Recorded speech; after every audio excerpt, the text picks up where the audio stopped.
Good day, cultists. We are here today playing Vecna Eve of Ruin with these 6 fantastic players. Before we get started, I am going to go through and let everybody introduce themselves and make a fool of themselves before they make a fool of themselves in character.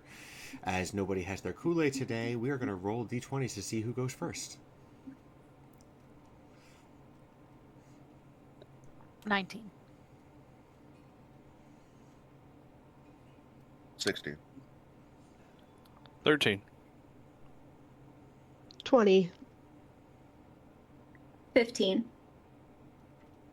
Okay. Literally a 1. Well done.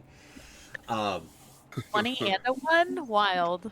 So we are going to start this off with the highest roll as we would in all initiatives, and let Alicia go first. Who you are, how long you've been playing D&D, and if and where people can find you on any social medias that you would like to be known for.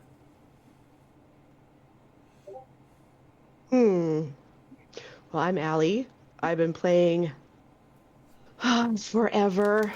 I think I started when I was 16. I'm 43 now, so it's been a long time. Save the social medias for later, Okay.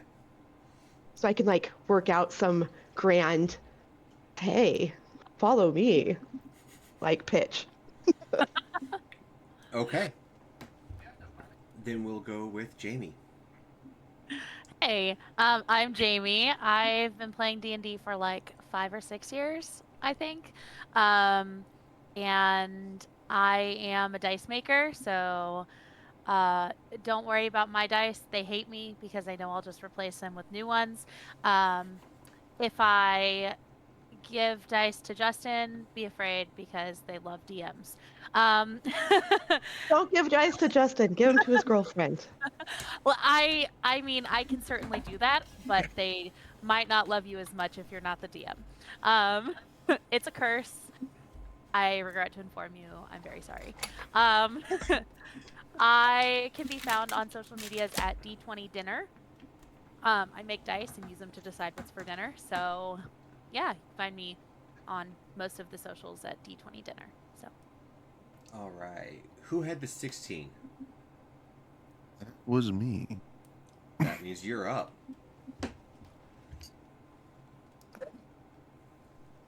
Well, hello, Purple App. You already know who it is. It's your boy, Thick Monty, the thickiest of the ickiest, the swolliest of the holiest, baby. Let's get active. I mean, if you really want to follow me, you can just follow me on TikTok, at Thick Monty. Yeah.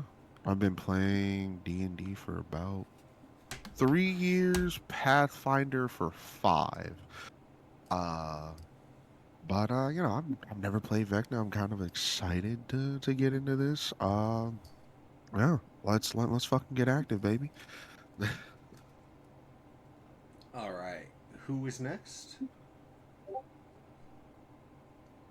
15, 14? I am 15. Fantastic. Hi, I'm Hannah. Oh wow, that was a great way to start. Hi, I'm Hannah. I do not have any social media because I am a biology professor and I don't want my students finding me. So I have nothing to plug. I am here for the vibes and the vibes alone. I've been playing D&D for about 10 years now. I got into it in grad school with some of my college friends, and I'm just really excited I got invited to play. So thank you all so much. All right. And with that, we have Zip.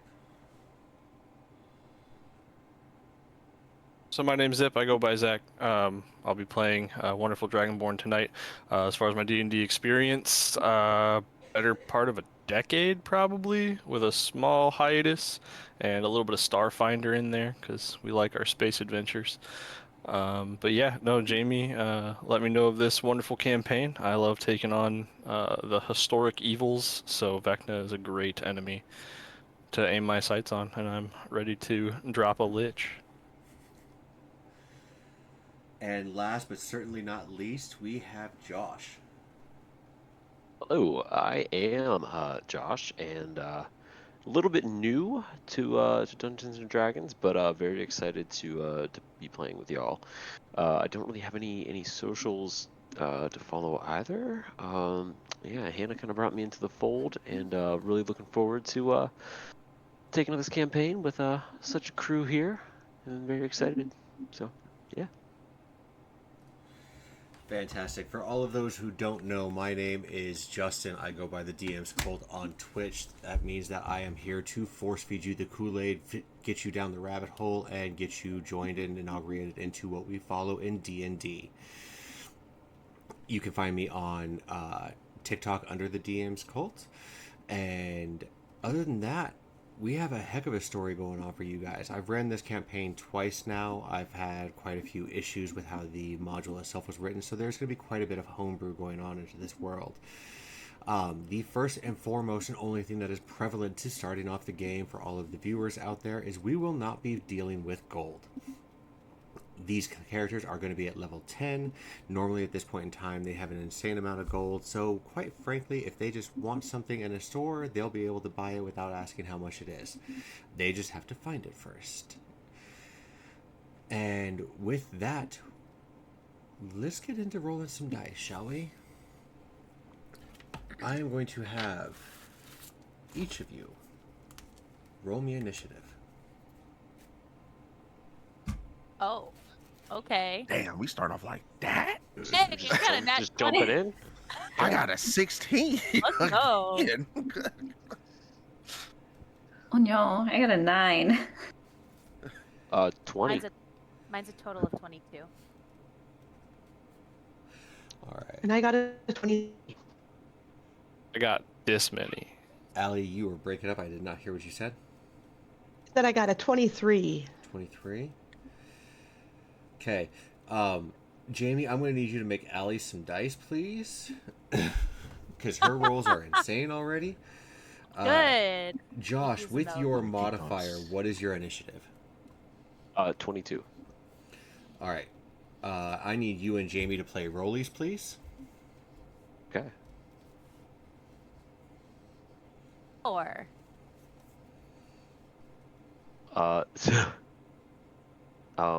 With the mod, that's 4 as well. Let's Oh, go are we again. adding our mod? Yeah. If we added our mod, it's a 6. Okay. I got a 4 on the die. Fantastic. Added to What in the die. did Zach? You said you got a 6 or a 10. Yes. Okay. Hannah, what did you get? I got an 8. Sorry, I misread my dice. Okay. And Monty. I got a 16 again.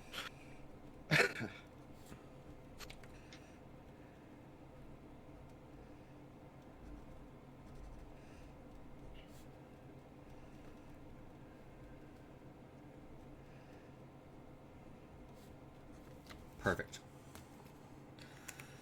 So, secrets have existed since the dawn of time. From the first whispered fear shared with the dark to the truths hidden in ink and stone, secrets have always walked along history. Every age has carried them, passed quietly from one generation to the next, locked behind careful words or deliberate silence. To hold a secret is to carry weight, and it shapes the way we speak, the choices we make, the paths we refuse to walk. In ordinary life, secrets can protect us. They can grant leverage, safety, even power. A hidden truth can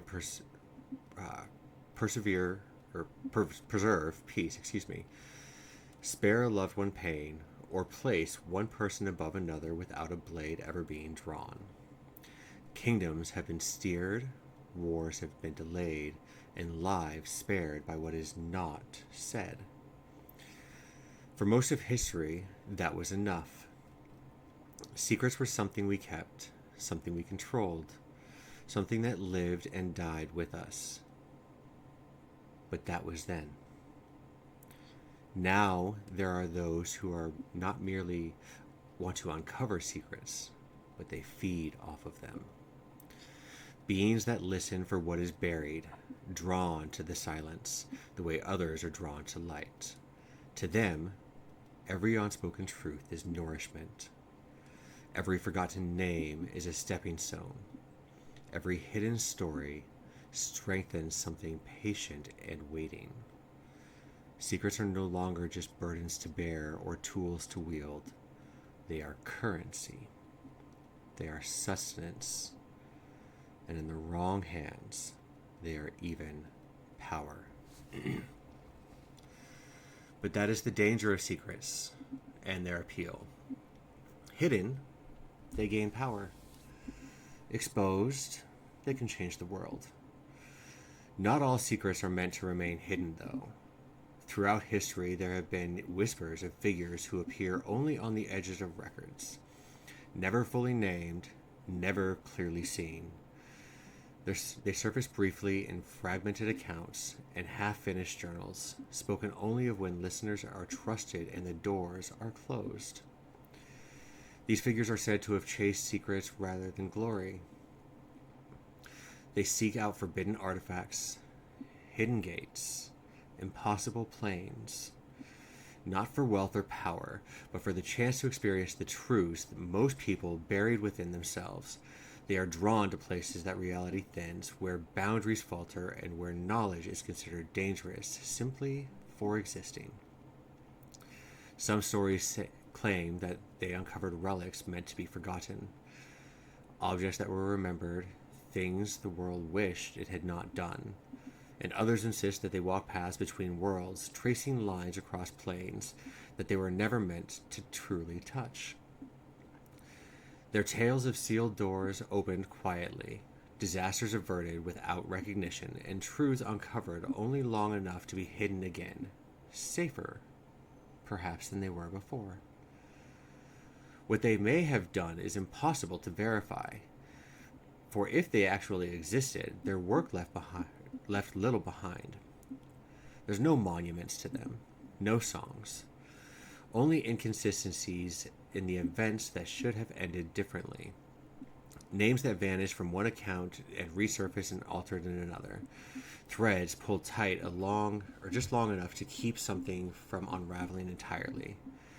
Scholars argue that such stories are nothing more than comfort, myths invented when the world feels unsteady, legends shaped by fear, hindsight, given form to suggest that someone, somewhere, was paying attention when others were not. But perhaps they're right, because these tales are never spoken loudly. They're passed in murmurs, shared in confidence, and dismissed as coincidence as soon as they are told. After all, what are whispers, spoken as softly as secrets themselves?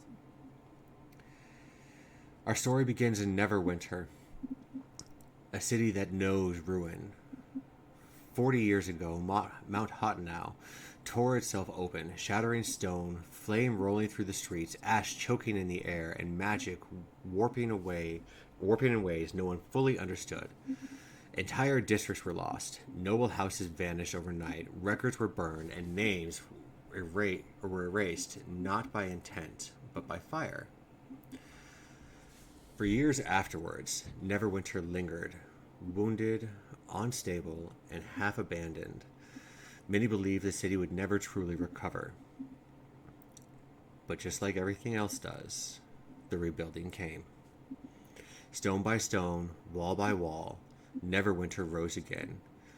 Not through slow charity or distant crowns, but through decisive action and vast personal expense of Daggelt Neverember himself.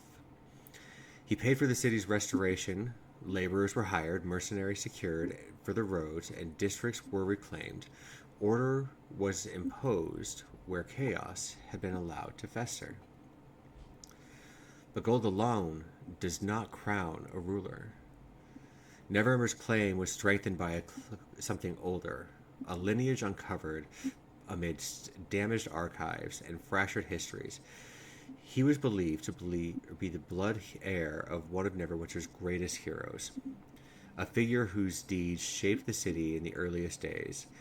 Whether that bloodline was preserved, forgotten, or merely rediscovered mattered less than what it represented: continuity, legitimacy, and a story the city could believe in.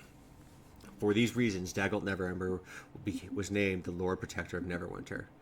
Not king, not a tyrant, but a guardian chosen to hold what had been rebuilt together. Yet ruling the city reborn carries a different burden than ruling one that was untouched. And in recent weeks, troubling reports have reached the Lord Protector's desks. Citizens missing, aristocrats, merchants, and holders of old family names quietly vanished from their homes. No ransom demands were given. No bodies were found. No signs of struggle. Just their absence. Neat, deliberate, and deeply unsettling. A Lord Protector is expected to protect in confidence, even when certainty is in short supply. To reassure the people, to insist that the city is safe. Tonight, Dagult Neverember can do neither. His office is lit by lamplight, and he struggles against the warmth of the summer evening. The windows are open, but the air does little to ease the weight of the moment. Papers cover his desk, watch reports, incomplete family registries, correspondence sealed and unsealed again. Books lie open where answers were hoped for but not found. Old maps rest beside new ones, their edges misaligned, histories refusing to fit neatly together. Neverember is found alone, his hands braced against the desk, his expression drawn and severe. The posture of a man accustomed to command and deeply aware that command does not grant control here. A soft knock breaks the silence, and a servant enters, pale and hesitant. Clutching a freshly delivered report, his voice trembles as he speaks. My lord, forgive the hour, but the watch insists that this just could not wait. Then it has already waited too long. Another household, sir. No signs of forced entry. The staff claim that the Lord retired early and simply just never emerged. That makes how many? 7 confirmed. 3 more unaccounted for, but their families insist that they must have been a mistake, that they went on some kind of vacation or holiday. There's always some form of mistake. The people are beginning to notice, my lord. The watch being pressed for answers. Some asking whether it's connected to... Stop! Do not finish that sentence unless you want it to become the only one that you remember. Of course, my lord. Apologies. If word spreads, word will not spread. It cannot. Silence hangs between them, heavy and brittle. Neverember looks down at the desk and overlapping reports, the half-read histories, the marginal notes scribbled in frustration. His jaw starts to tighten. Then without warning, he takes his arms and he swishes across the desk, throwing everything from it onto the floor. He stands rigid, he breathes sharp, his hands clenched, and for a long moment he says nothing. Then he bends, gathering several documents from the floor. And he turns to his servant. Take these. Deliver them personally. No copies, no questions, and no reason for delay. At once, my lord. It is time. We cannot put this off any longer.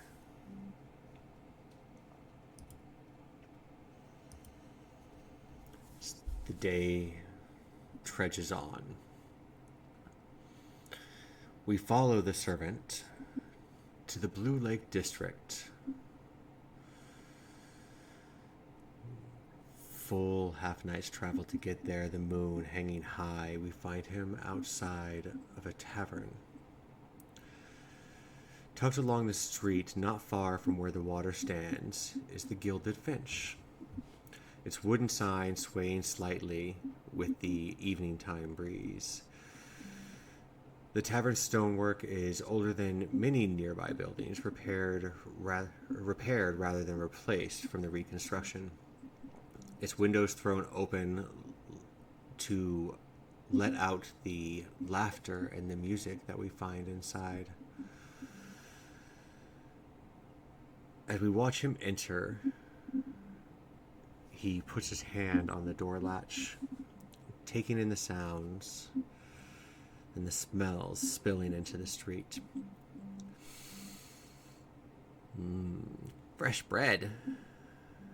Brewed tea with citrus peel, I believe. And ale.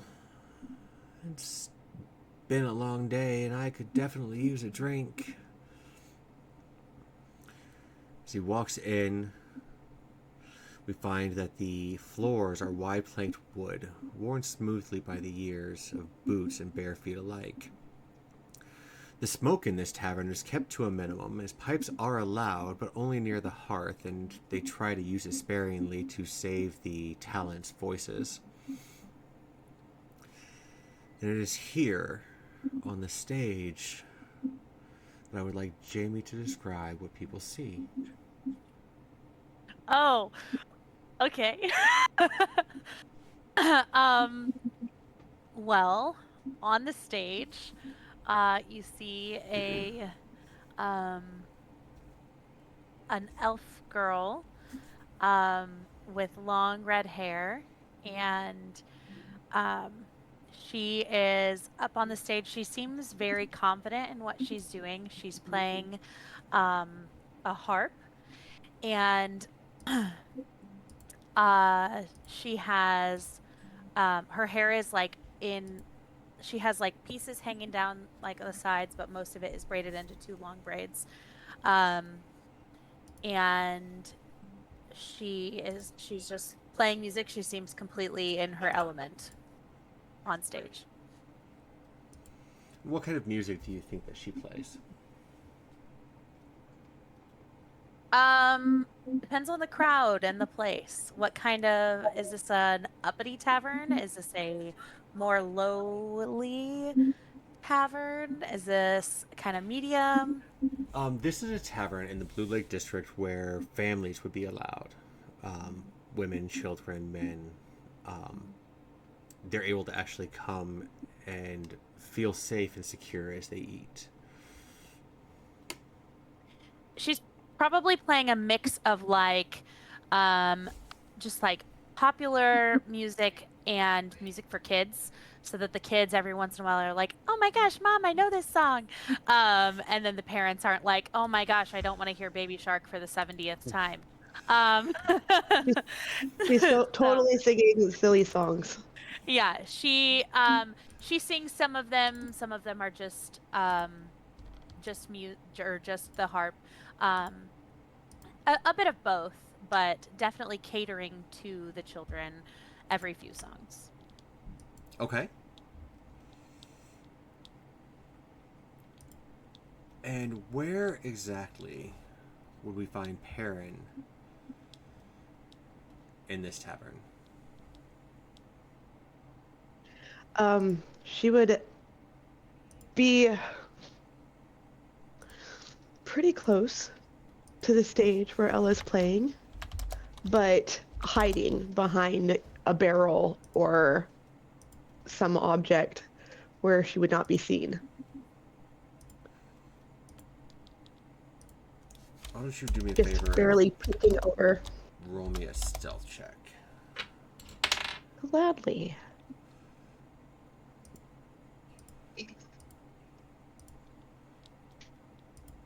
That is a 27. Okay. He sees not a hide or a hair off of you. I imagine Ella has made some sort of like comfy, cozy chair or stool that Perrin can like sit on and watch like her play music, but always puts it in a place where it's out of sight from like other people. So like she can see Perrin, but people like out in the audience or whatever like can't see her at all. Okay. I like that a lot. The tavern itself is fairly crowded, especially for being this late at night. For those of you who are interested, because I just barely got these done. Let's see here. Nope, that's not going to work. We'll do it like that. That is Ella. That is Perrin. All I see is Perrin. Well, Can you move Perrin and make Ella bigger? unfortunately, I cannot, but I can try to. Oh, there's yeah. Ella. Oh, Hello. she's so tiny. The like ratio is a little off, yeah. right? A little We bit. had like Ella is Perrin size and Perrin is Ella size. Yes. Okay, Perrin's like 2 feet tall. Now, Still one pretty thing small. that is happening while you're in there is there happens to be a lot of people still there. They're all ordering their food, they're all ordering their drinks, and they're all having a good time and they're listening to you. There happens to be a waitress that the two of you know fairly well. In fact, she's done a very good job about making friends with you in the short time that you've been here. And you'll see her kind of swaying in between tables, just kind of dancing and gliding. And although the Neverwinter's man does not see you, Perrin, she knows exactly where to find you. And she knows how you like to hide, and she knows how you're very timid. She'll come over and just kind of kneel down. She's doing very well tonight, don't you think? Yes. You're sitting over here awful quiet. Can I bring you anything to drink? Something to eat, perhaps?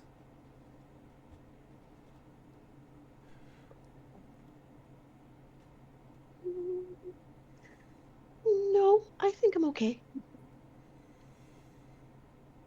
Thank you. Would your friend like anything? She's been up on stage for a while.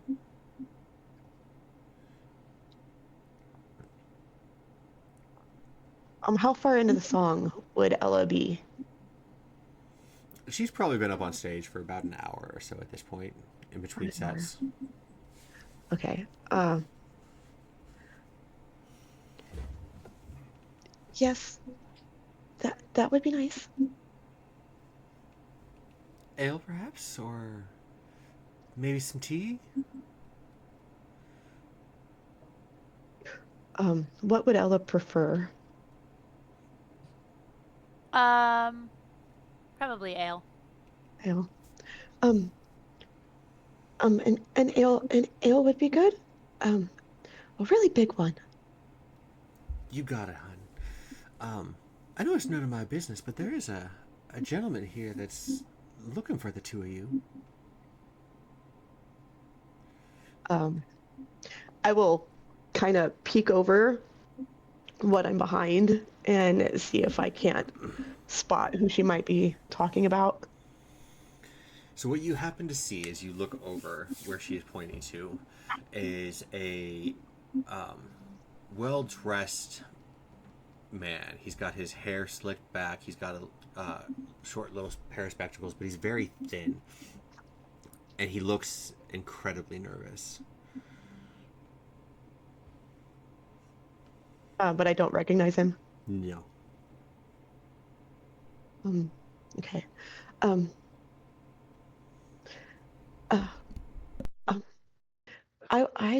will let Ella know when she's done. think it's for the best. I don't think that you'll be able to get away, seeing as how she's currently the center of the. Well, everybody's eyes are on her. Yes, they usually are. And she will glide away to get the ale that Ella would like. How long are your sets typically, Ella? She probably takes a break every 30 minutes and plays for a couple hours. Okay. He will sit down and patiently wait for you to be done. Upon being complete, he will attempt to rush the stage. Miss Silversong. Hello. I hate to do this. I know you're incredibly busy. However, I have this letter for you, and I've been told that you have an accomplice that stays here too. A Perrin?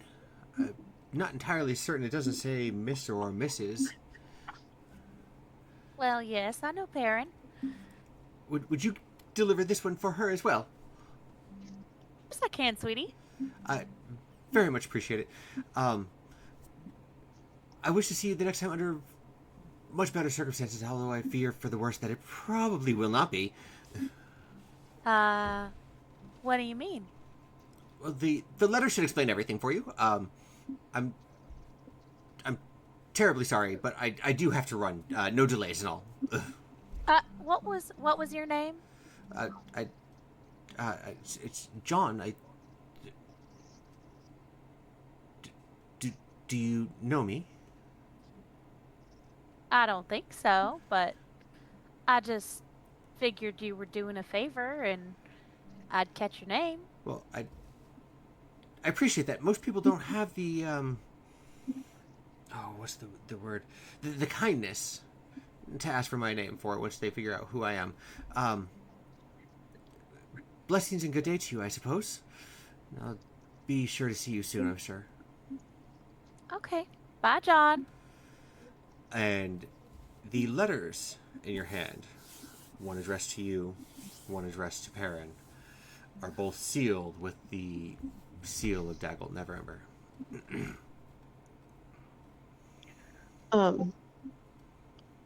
I will kind of emerge a little bit.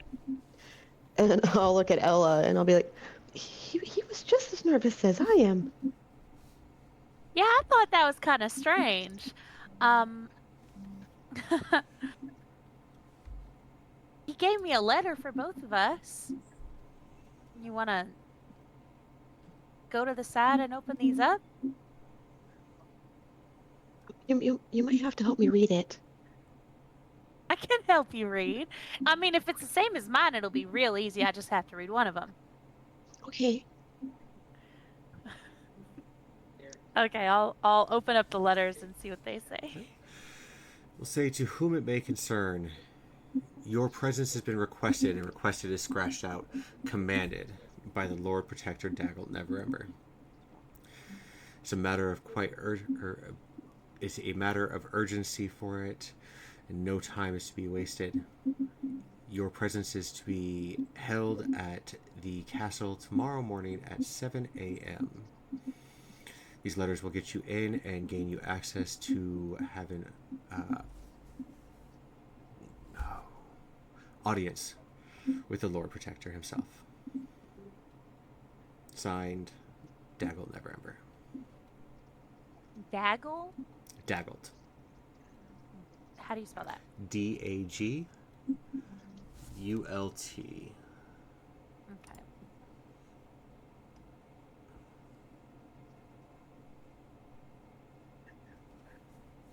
Never had a job from somebody so important. I mean, yeah, normally we're just doing like little jobs all over the place. We did have that one big job with all our friends, but most of the time we're just kind of doing all those little things, and then I just make whatever jobs I want. her eyes are going to get really wide, and you're going to see her whiskers kind of shake a little bit, and she's going to kind of squeak and go, "Ah, you don't think we're in trouble, do you?" Oh, honey, we're not in trouble.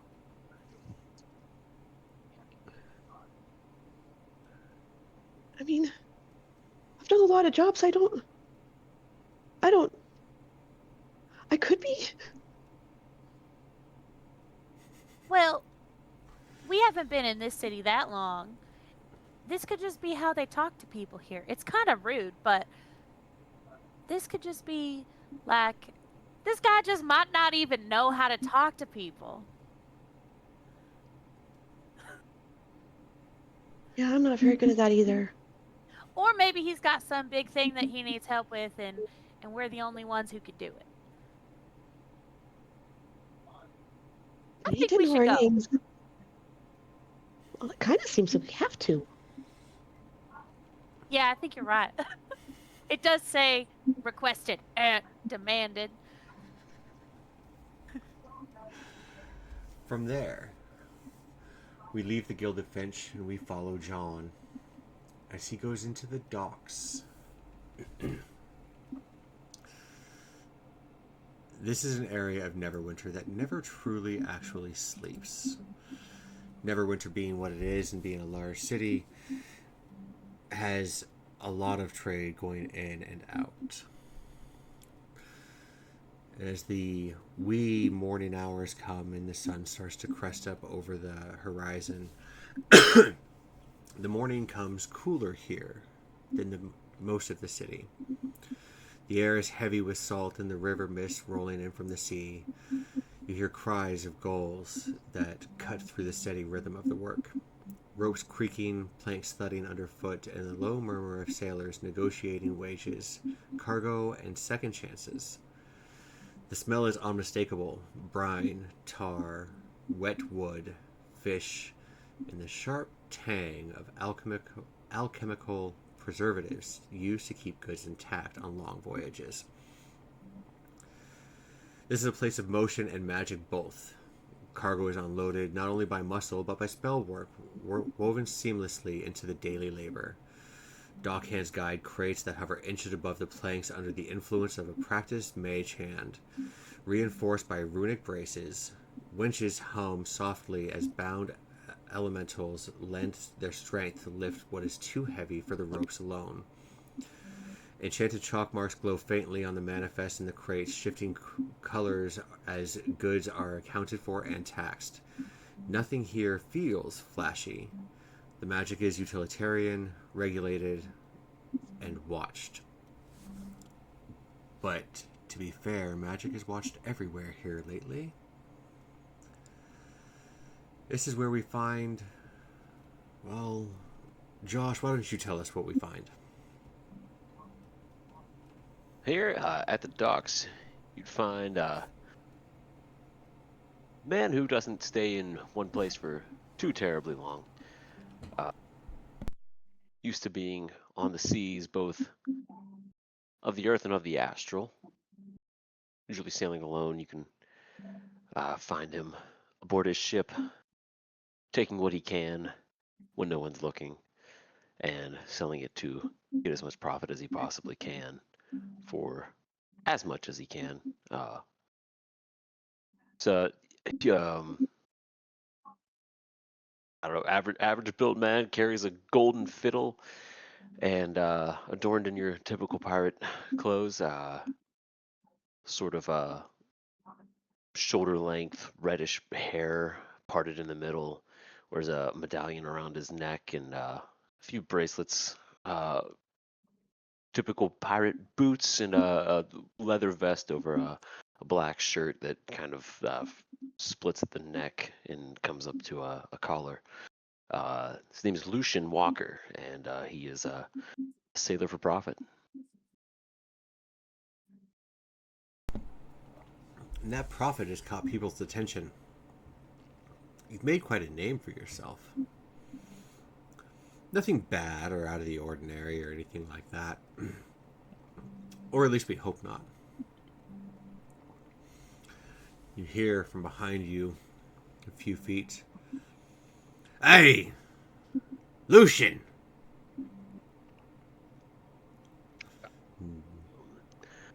Yes. Turn and you find yourself being eyed by a man that has always annoyed you as long as you've been in Neverwinter. It's the harbor master. He makes your job and people in your field's job incredibly difficult here, as everything has to be accounted for, everything has to be taxed, everything has to be right. You found a ship yet? Remaster, I thought I recognized that tone. Good day to you. I found a ship. Yes, yes. About that, it's taking a little longer than I expected to find what exactly I'm looking for in a vessel. Well, beggars can't be choosers, but it comes to be that I happen to have a ship to be looking for a crew. They're a little short-handed and, well, they be leaving and bound for the north. It's owned by somebody who doesn't like to have a whole lot of questions asked, and he sure as hell doesn't like to answer them when they are. So I ask you a favor, if you wouldn't be so mind, or if you wouldn't mind. I'd like you to work for the man. As long as there's a good pay. I'm not a fan of the North, but if he's not going to ask any questions and doesn't need any answers from me, I'll take what I can get. Well, you'd be looking for a ship, and I might be able to have one for you if you can do what I ask this time around. You see, there's something not quite right with his paperwork, and I can't quite figure out what that is. I was hoping that you'd go out with him on his voyage. Excuse me, sir. You're Lucian, correct? Yes. And? I'm here under the order of the Lord Protector. I do apologize, Harbor Master. I understand that you were probably trying to get your paperwork in order. However, this does trump that. And he'll hand you a letter. What's this all about? Well, you'd have to read it to find out. It's been sealed. I'm not entirely privileged enough to know, but you can read, right? I mean, I know some people that work on these ships don't know how to. I'd be happy to read it to you. That's quite all right. Despite my appearances, I am quite able to read. Thank you. Okay. Well, I wish you a fantastic day, and well, I am sorry, and he will scurry off.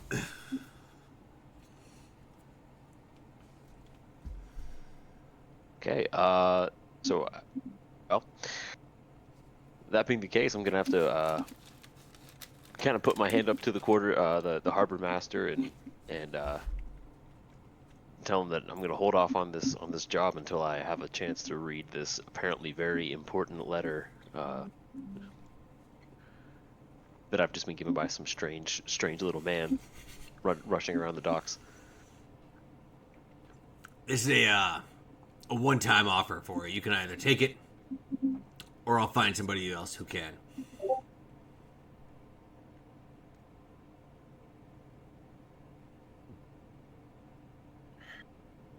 There's always another way to make some coin, and if this is really as important as that strange little fellow says it is, might be able to make a little better deal on this. But do keep me in mind, Harbor Master, should you have any other needs. It's been great seeing you. Yeah, I wish I could say the same, but seeing your type around here always gives me the, what do they call it? You make my hair stand on edge, kid. And you make Well,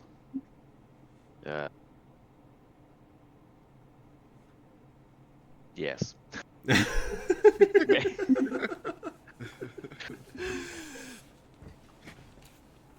We will follow John as he makes his way from the docks back to the Tower District. This is an area that never feels quiet, even when no one is speaking. Magic hums through the air and is constantly undercut by current beneath the sounds of boots on stone. The distant echoes of spellcraft carried into the wind. Here, the buildings lean closer together in this part of Neverwinter. Older stone that's reinforced with newer wards. Windows glowing faintly with arcane lights, and even in daylight, this is the district where things are watched. This is where guards linger longer than they ought to. They take longer patrols. Tucked between a pair of taller structures sits a workshop, and it looks as though it shouldn't exist. Its exterior is a patchwork of repaired stone, copper piping, and reinforced shutters, some of which don't quite line up with the faint smell of oil, ozone, and alchemical smoke that leaks from the seams around the door. A hand-painted sign hangs crookedly out front, and the letters uneven, the name partially scratched out and rewritten more than once. Something inside ticks. Something else whirs. Every now and then you hear a soft clunk that reverberates through the walls, as if whatever is caused it is thinking about what it just did. Looking through the windows, Monty, would you please describe to us what we see?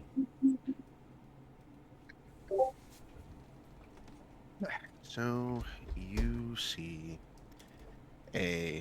well, as was already described, kind of a shabby workshop, but you see a gnome with amethyst-colored hair.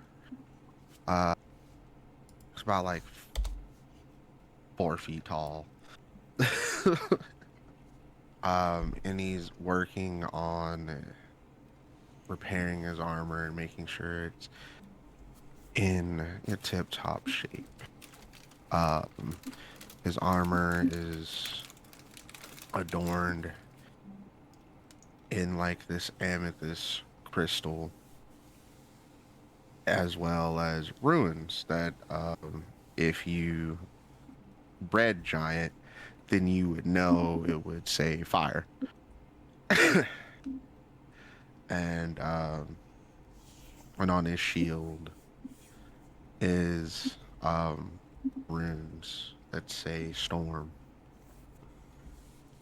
And he has, next to the shield is an amulet, or more like a necklace, that very etched, very small, that says Earth.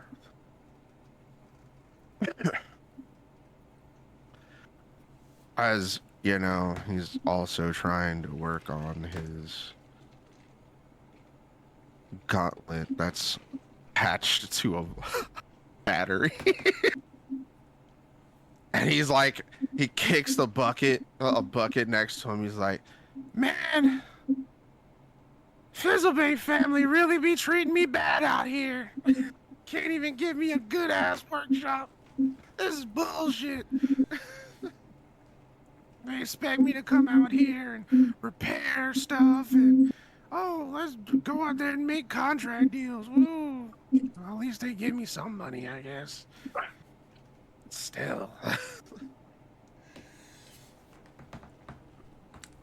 Sitting on your desk is an order put to you by the Protector's Enclave.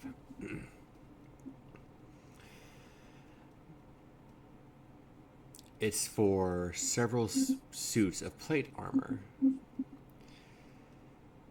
that they want to have magically enhanced. They started off with 12, and that 12 has turned into 120. How's that coming?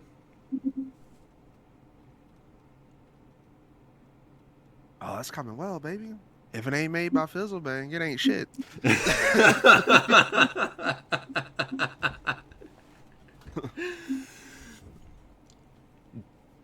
Do you have it all completed?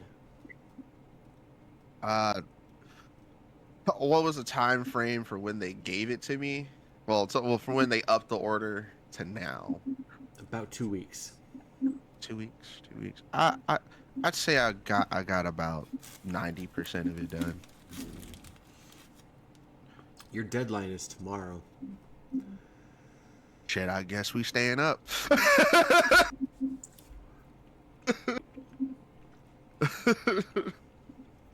If it's not done, the order states that you will spend a year in prison for every piece not completed.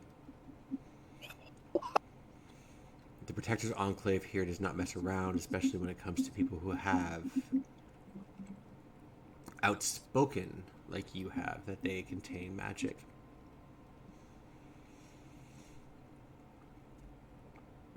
How is Fizzlebang feeling? Millhouse, I'm sorry. How is Millhouse feeling at this point in time, knowing that the deadline is getting so close? Honestly, it's nothing, nowhere near as bad as, you know, when the pressure he felt when he was fighting Strahd. I'm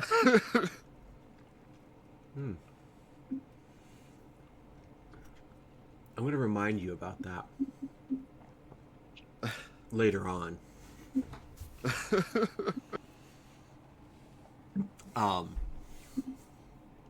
You hear a knock at your door, very shaky.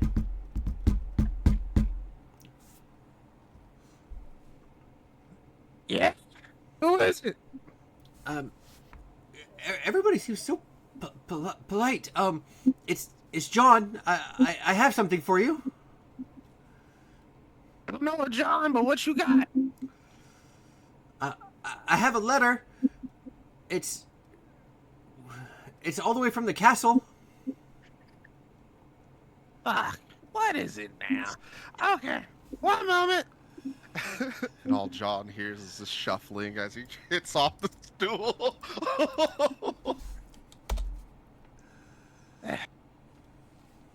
Come on in. Opens the door. I really don't have time to stay. No delays and all. I have this for you, and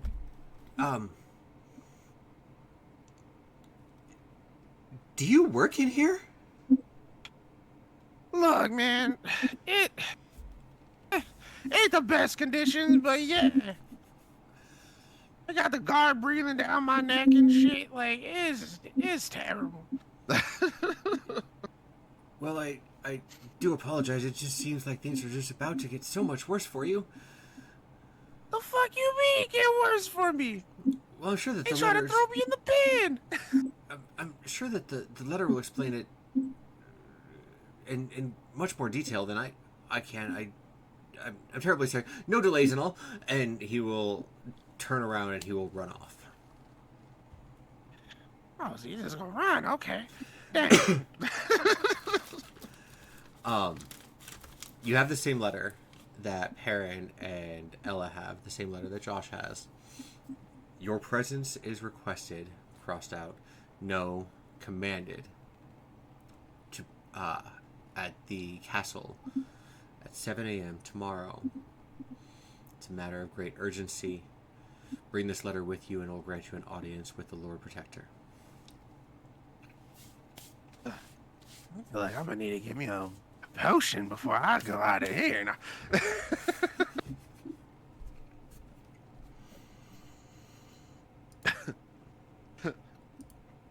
Oh shit! What was the name of that potion? What's I used? Name of a potion?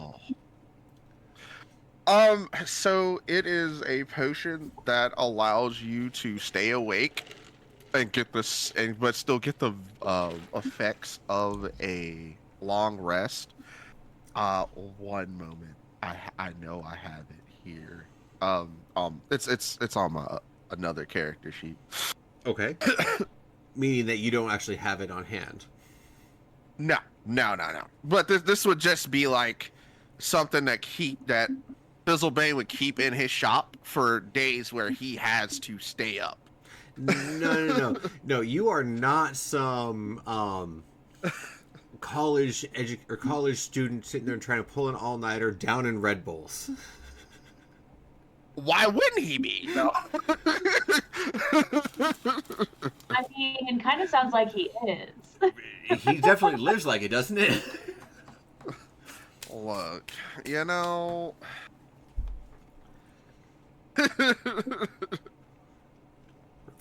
Well, you figure that out. And Potion of Watchful Rest. That's what it's called. I'll give it to you for tonight. Going forward, you'll have to make it. That's fine. Or buy it. You know, we don't need gold, so you're good. But I mean, the cool thing about it is, it's a fucking common item. right. Just put it on the tab. While we leave Millhouse, we follow John deeper into the Tower District to the Cloak Tower. Inside the tower, the light is dim, but it's not quite dark. A cool ambient glow provides by a floating arcane motes that drift lazily through the air like embers suspended in time. Shadows cling to the upper reaches of the chamber, where balconies and stairways spiral into unseen levels. The tower sounds alive, a low thrumming hum beneath everything, like distant wind through the stone, punctuated by the occasional crackle of spellcraft, or the whispered murmur of incantations spoken just beyond hearing. Every footstep echoes lightly or slightly too long, as though the tower remembers who walks these halls.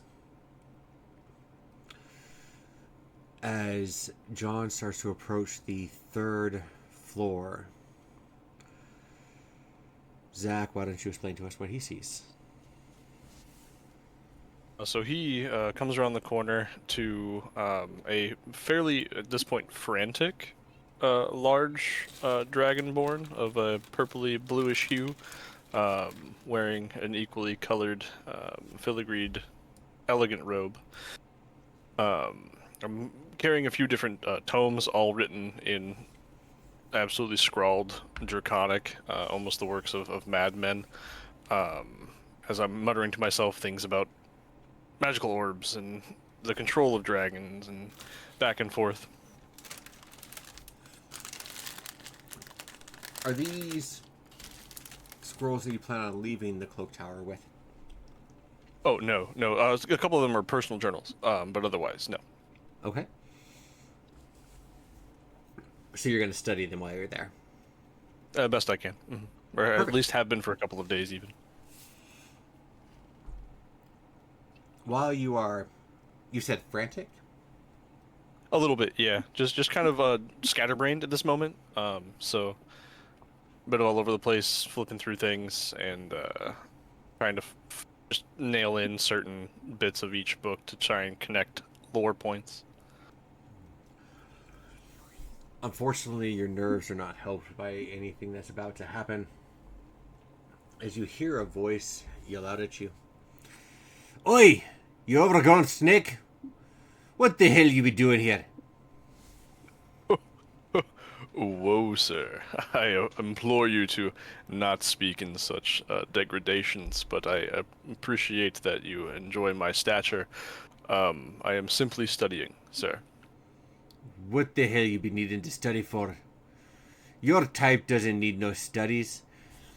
And you look down to see the creature that is speaking to you.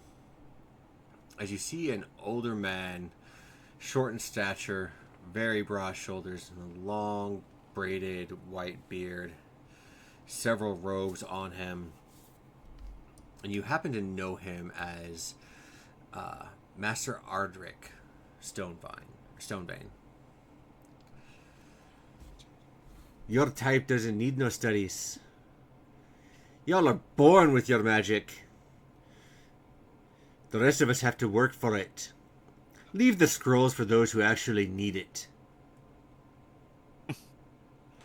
Sir, I'm not studying about my own magics. Studying something far beyond the stretch of the realms. Stretch of the weave, in fact. Ah, so you're looking for interplanar things. To an extent, I suppose, you could say. Well, why don't you sprout your wings and bugger off and go fly there yourself then? Why so much disdain for the dragon kind? I done told you. I had to work for the magic that I know. Study it it's relentlessly. envy, I see. Unfortunate for you, it seems. Do you think it'd be fair that you were just born with it, while the rest of us have to study and learn the incantations? Or perch ourselves in front of a god, hoping to be found worthy of their magic? I think it'd be fair that I use my gifts to help others, even those that disdain the fact that I've garnished it naturally, but to also help teach those that need to learn it. So if you would like tutelage, I will certainly be one you could come to. Are you calling me simple? No. I'm calling you teachable. Of course I'm teachable. I've been teachable my whole entire bloody life. That's how I learned the magic that I got. So then why so angry, I say again? If you know the magic and have mastered it as you say, then I implore you to get over it. Where do you get off? I tell mean, you what. You came at me sideways, small man. I tell you what. Small. You think that you're so high and mighty that you can just tutelage anybody. How about a mage's duel tomorrow? High atop the cloak tower? Person who falls off, be the loser. I hope you have wings, sir. I hope that you know how to fly when I bind yours. At this point in time, you will feel a tug on your robe. Oh, hello. I'm terribly sorry. This does look rather intense. But this just simply cannot wait. I know your name is written on my envelope here. I assume. I mean, to be fair, Dragonborns aren't all that widely common here in Neverwinter. I'm just gonna call you V. Is that okay? Works for me. How can I help you? So my name is John. I have a letter for you, all the way from the castle. Oh.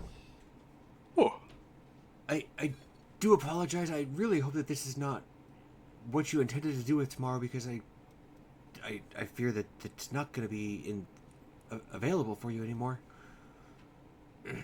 I quickly take the letter, I claw it open, flip it open, and then I look at John and say, may I, and I reach to borrow his glasses. Yeah, certainly. Do you? So do you need them? I take them. I take them in one claw, put them over an eye, and then I read the letter with the opposite eye, as I can't actually see through his glasses, but I'm finding this funny at this point. And I read the note aloud, and I go, oh, and I look over at the dwarven man, It seems my importance precedes our little battle. You'll have to go ahead and kick it in the sticks of the wind, sir. I am summoned. And I hand John back his glasses. I appreciate it. Is there? Well, honestly, there's not really time for anything else. No delays after all. I do apologize for everything that's about to happen to you. But hopefully, it will all work itself out. I'm excited. And he will turn and run off, leaving you in the frantic gaze, or bewildered gaze, I guess, of Master Ardric. You said your importance is summoning you. Would you like to read the letter too? I mean, I did just say it. Well, I mean, it But if just you'd like to. seems like the small one. Well, it quite frankly seems that you're going to the Clinks. Oh, no, sir. No such thing for me. Well, perhaps if you're not, then we can have our mages duel after all. I'll see you when you be able to turn in. Certainly. And from there, we will follow John as he scurries along the busy roads of Neverwinter, all the way back to the Protector's Enclave. As the afternoon starts to gather heat, you smell scents of salt from the river, damp stone, fresh made bread from the nearby bakeries. The library stands in the Protector's Enclave, its pale stone facade raising clean and orderly amid government halls, merchant offices, rebuilt like so much of the city, to look unscarred by what came before. Outside the doors, the street hums with restraint. Scribes moving with satchels tucked close, messengers threading in between carts, and a pair of city guards speaking in low voices as they watch the crowd wake. Nothing overtly wrong, nothing overtly urgent, just a faint sense that people are listening more closely than usual. It is here, standing on the doorsteps of the library, that we find Astrid. Hannah, would you be so kind as to tell us what she looks like? Yeah. So Astrid is an elf. She has very dark purple hair, almost black, but if it catches the light, you see that it's definitely purple. She has very vibrant purple eyes and skin almost as pale as the moon. It's a really stark contrast. She's dressed in chainmail robes with some gauntlets of mithril and a giant purple medallion that hangs from her neck with a crescent moon on it. Today is a day you've been waiting for quite some time. And all of your time going around and doing your searching, you've gotten glimpses and pieces of things that you needed. But the biggest clue came to you in the fact that what you're looking for is in the restricted section of this library. And Astrid, being who Astrid is, went through and did all of the proper channels, filled out all of the proper paperwork, and after a month has been granted access to go inside the restricted section of the library.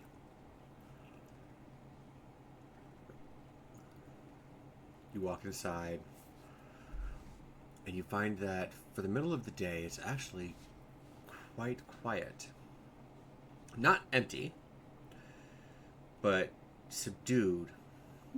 There's a handful of scholars inside that sit scattered along tables, their heads bowed and pages turning.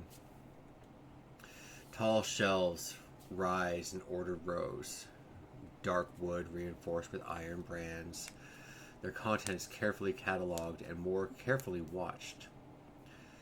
Carved reliefs up on the second floor line the open walls, stylized scenes of knowledge being passed hand to hand, Some figures of the statues are intentionally faceless, their identities lost to time.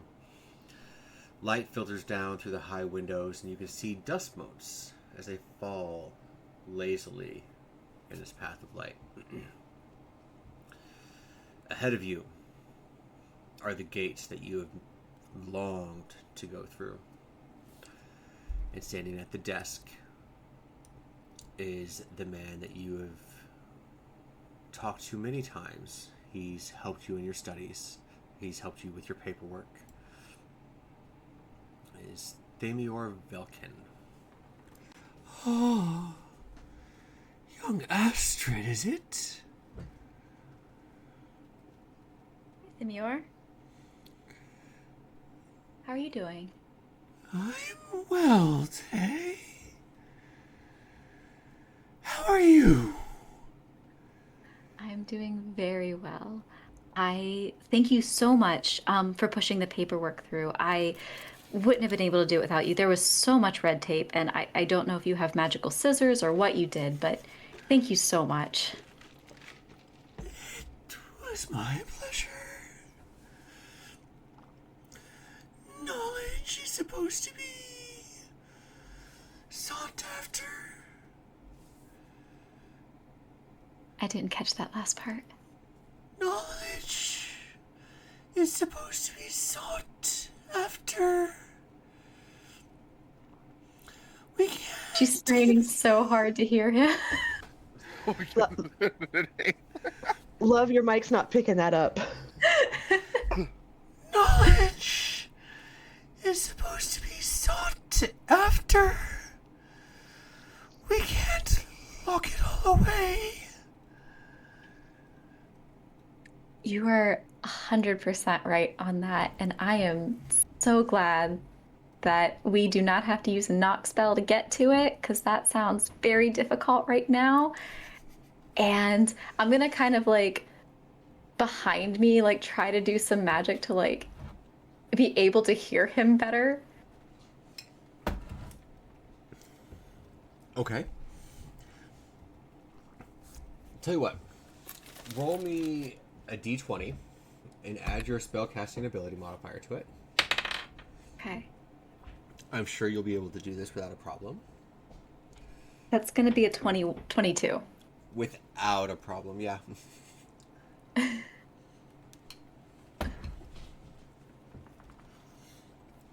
You have one day. The books cannot leave. But you are welcome to anything down there. And study as long as you need, please. So out of curiosity, when you say study as long as I need, is this I walk in and I have a 24-hour clock going, or is this just I can stay here until I physically leave the premises?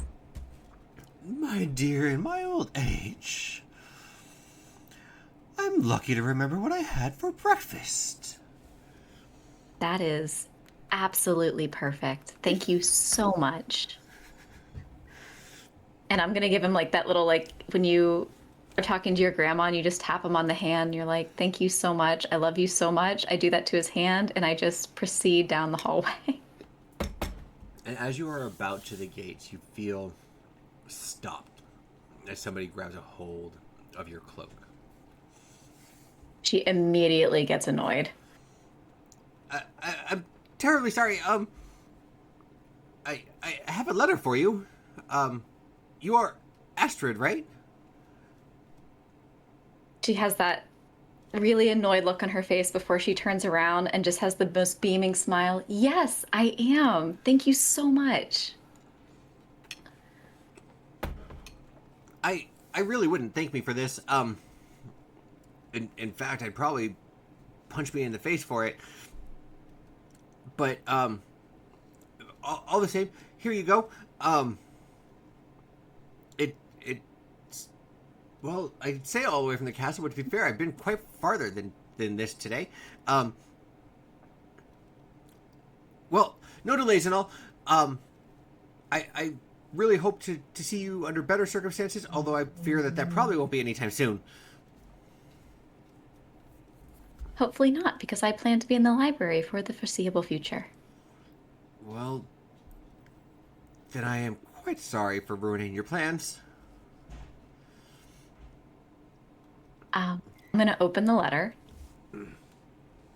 I read it. And I look up and I say, "Does that offer still stand to punch you in the face?"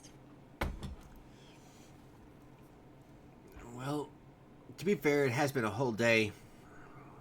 No one's even thrown anything at me yet, so it's been a pretty good day, but I probably have it coming. She just looks, just like wants to do it, decides not to, turns to Theomore and says, "I will be back," and then proceeds to walk very diligently with her back straight and held high down the hallway, trying to hold it together. Is there a problem, young Astrid? Yes, John, there are so many problems. Wrong character. 99 of them, in fact. Wrong character. This is one of those.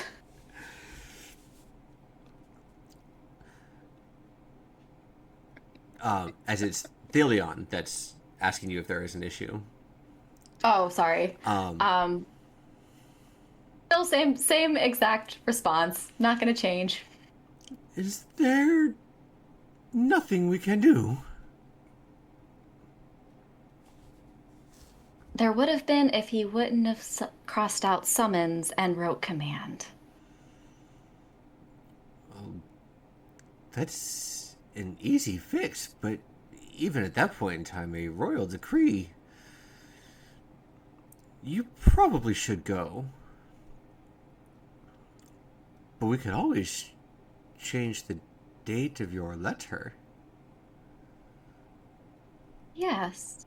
I do believe that when we looked at it, the month was 2, but it seems like it should have been a 5. I do believe you're right. Thank you so much, Theomore, for catching that. I deeply appreciate it. At this point in time, you all have received your summons. You have half of the day left for today, and you must appear before Daggled Neverember tomorrow. Is there anything any of you would like to do before you go and face the Lord Protector?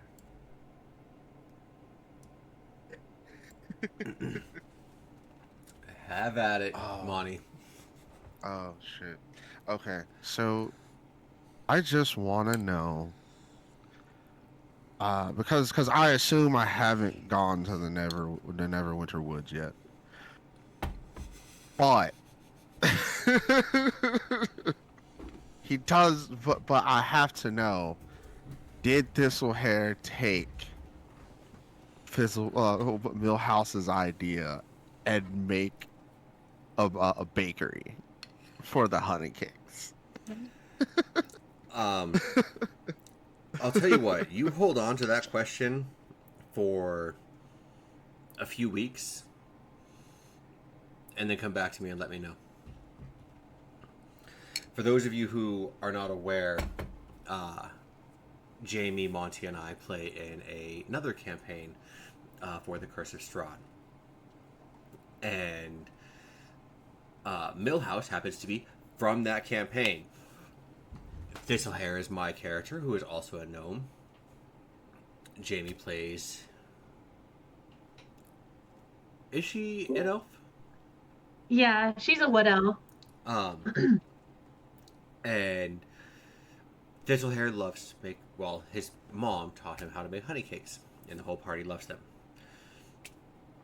So, Monty, you hold on to that question for a few weeks. Huh? And then we'll figure out if he gets back to do that or not. Okay. Okay? Is there anything that anybody would like to do before you guys go and meet the Lord Protector the following day?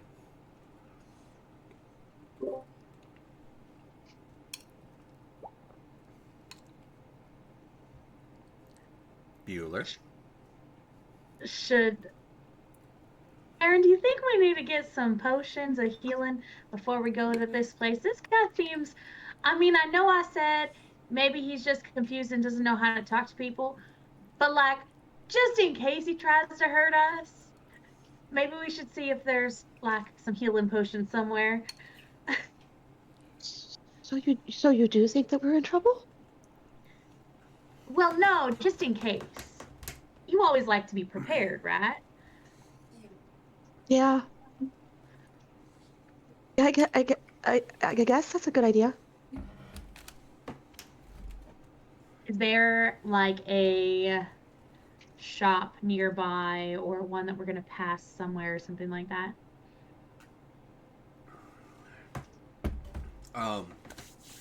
So you are here in the Blue Lake District. Okay? You'll find several alchemist shops, magic shops, and things like that, but they will be over in this area, where that is the Arcane District. You have time to be able to go over there and get them. However, Neverwinter being what Neverwinter is, and Neverember being who Neverember is, all magic is watched. All magic is to be taxed. And all magic is to be recorded. So if you are going to go buy them in Neverwinter, your name has to go onto a list, and you will have to put down how many you happen to purchase for their records.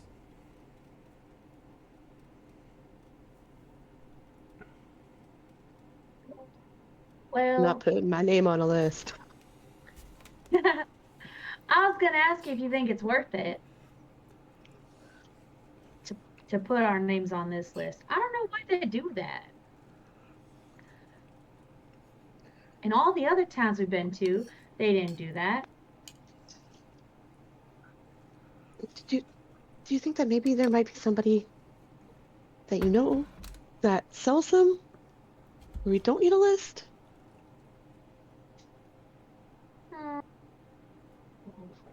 Those We are could probably always bad see if people. Fizzlebang knows. What was that? We can see if Fizzlebang knows anyone. You might have some. He might have some.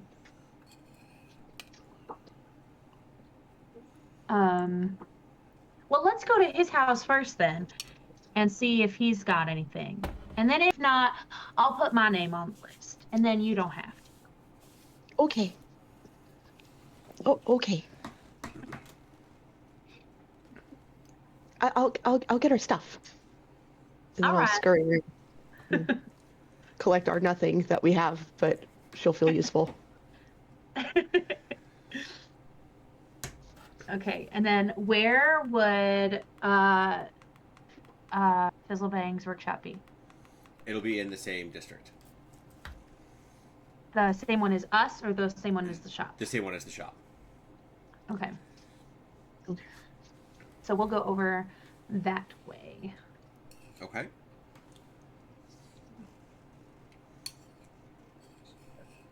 And when I too will head to Fizzlebangs as well. I wanted to see if I can use his shop to craft a potion. Okay. We're all gonna go. Yay! More of a poison. When we get there, I just like knock on the door, like tick, tick, tick, tick, tick. I'm gonna like run around and like kind of hide behind her.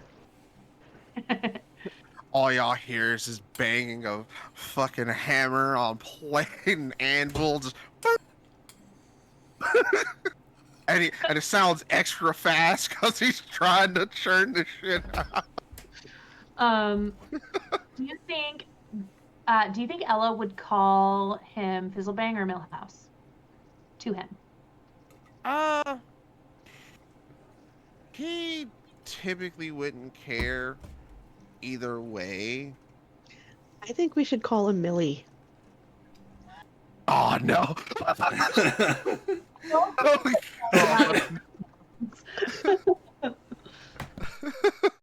I tried to give him a nickname once, and he was not down for it.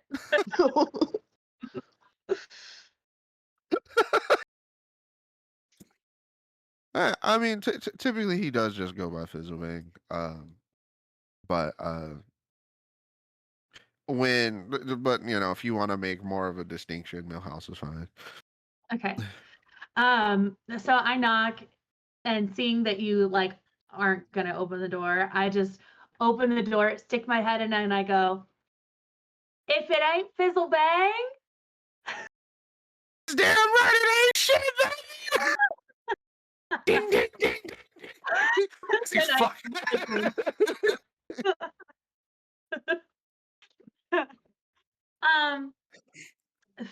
Fizzlebang, we got this weird letter delivered to us by this. Oh, thank God I ain't going to jail. Okay, you got one too. I'm too cute for jail. Yeah, we got one. Wait, you said you're going to jail? Nothing. Nothing.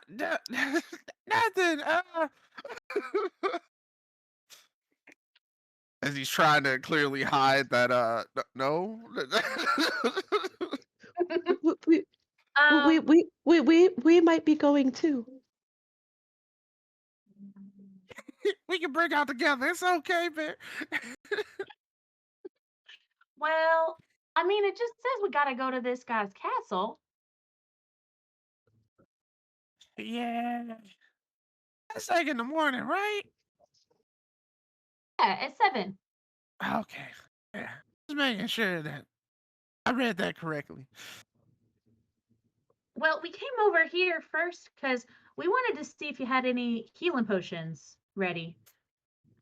Honestly, I haven't really made any. I've been so busy working for these damn guardsmen. They really don't like magic here.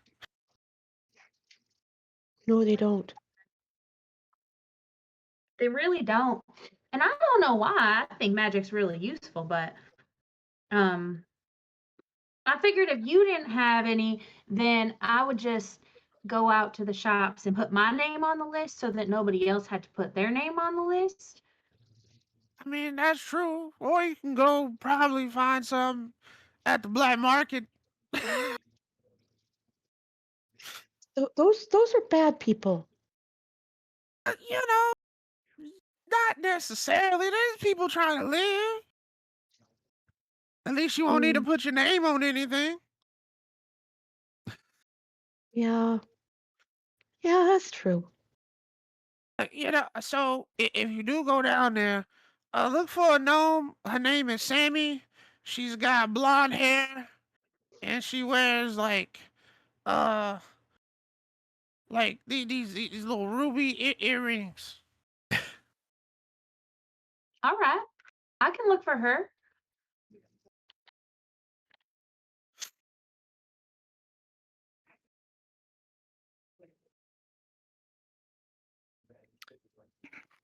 That's when Ella like exits.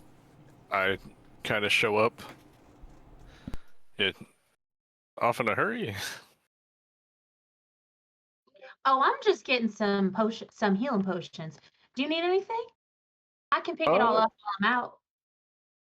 I could use some ingredients for a sleeping potion if you wouldn't mind bringing them here for me. What do you need? 2 nightshade. Is that it? And a weeping fungus. I think I have everything else. All right, I can get that. By the way, did you get a weird letter too? Yes, from a skinny man. Yes. Well, I was accosted by a dwarf. It was a grand time.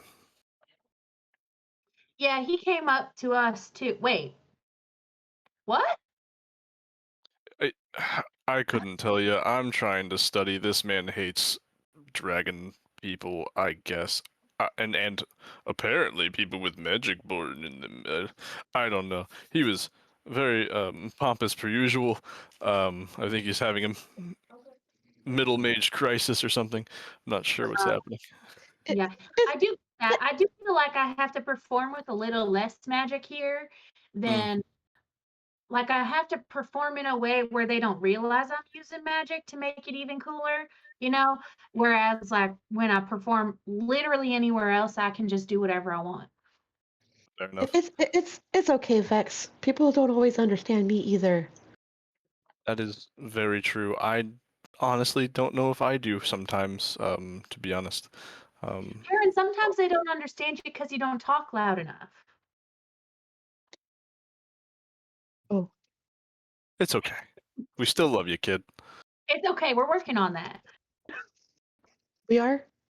Yeah. That's right. I'll teach you thaumaturgy. It'll be great. That'll be a good one. Just don't use it here. No, they'll arrest you. I don't know Yeah. if they have small enough manacles for your wrists, though. We'll find out, I guess. Hey, when you get in there, can you ask Fizzlebang about the whole like prison thing? Sure. Okay. Anyway, We might be going. We might be going too. oh. You know, the dwarf also made that kind of mention. I made it seem like I'm untouchable. Well, Perrin, are you I don't coming? think he liked it. You staying Anyway, here. off with you. Coming. Okay. I'm coming. So I'll open the door. Hey, yo, Fizz! And I say this because I allow you as the only member of the party to call me Spaz, as my mother did. Vexy, what's happening? Yo, not much, bro. So heard you're going to prison? See, no, no, I'm not going to jail at all. As long Oh, as I okay. get this finished, as he's frantically just doom doom doom doom doom doom. So what did you need? I was hoping I could set up my alchemical supplies here and make a couple of potions. Apparently have an angry dwarven scholar, mage, that wants to have a little fun upon a rooftop, and thinks that he's going to push me off of it. So I'm going to see if I can put him to sleep. Hey, shit, we can ice him tonight. What you talking about? Fair. No, we'll keep this above board until I send him under them. I mean, shoot yourself. I never get to have no fun around here. You can come watch. I'm down if you want to watch. Can I kick him off? I mean, what? Hey, man, you go invisible. I'm not going to say anything. Yeah, man, just sit up in the corner. I mean, actually, if you want to use my alchemist set, it's already over there. I can help you with your little thing there, man. Look, you think I don't? That's not fair. No. I know you got it, but like, just didn't know if you need like any extra heating, and I can try. I mean, if you want to help me out, like that's good. I could always use some extra magic with this stuff. Yeah, They be man. trying to skimp on people, just like, oh, skip on the materials and shit, cause you're a magic user and whatever. We don't want to give you nothing. I'm like, you a bitch. How The you expect me to do my job? The magic users hate magic users here. He's like, you're born with it. Nah, I had Honestly, to learn it. I got as old. artificer, I fucking hate wizards. To be fair, they always hoarding shit. Really, man. The books on books, and they only carry one with them. It's insane. I know, and you can have a bag of holding. Like, why not? Truly. Imagine not having one of those. Anyway, I'll get to it, man. Let me know if I can help. All right. What are Lucian and Astrid doing during the day? So as Lucian's leaving the docks, kind of looking around. So, you had mentioned that magic items kind of come in and out of the docks. Mm-hmm. Is there a ship unloading anything that Lucian is kind of interested in? Maybe something like potions, or is there a warehouse that stores those? That stores potions? Yeah, magic items, potions, things like that could be coming in, or are those all made in the city from components that are being imported? So you can find, as far as what's made in the city, regular potions for it, regular healing potions, things like that. There are potions of healing like Supreme, Greater, things like that that are brought in, but they're normally meant for the Protector's Enclave. They're normally meant for the guards and the aristocrats and things like that. Okay, nothing at the docks that I'm aware of that I could try to hit up and. No, that's what I'm maybe... saying is that the higher potions like that would be stored at the docks as they are brought in for them. Well, they don't allow them to be made in Neverwinter because of Neverwinter's apprehension towards magic. Yeah, Lucian's sticky little fingers are gonna want to try to get some of them on his way out,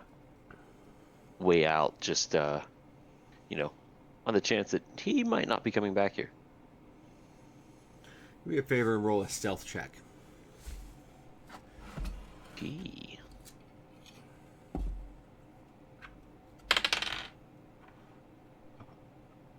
One second.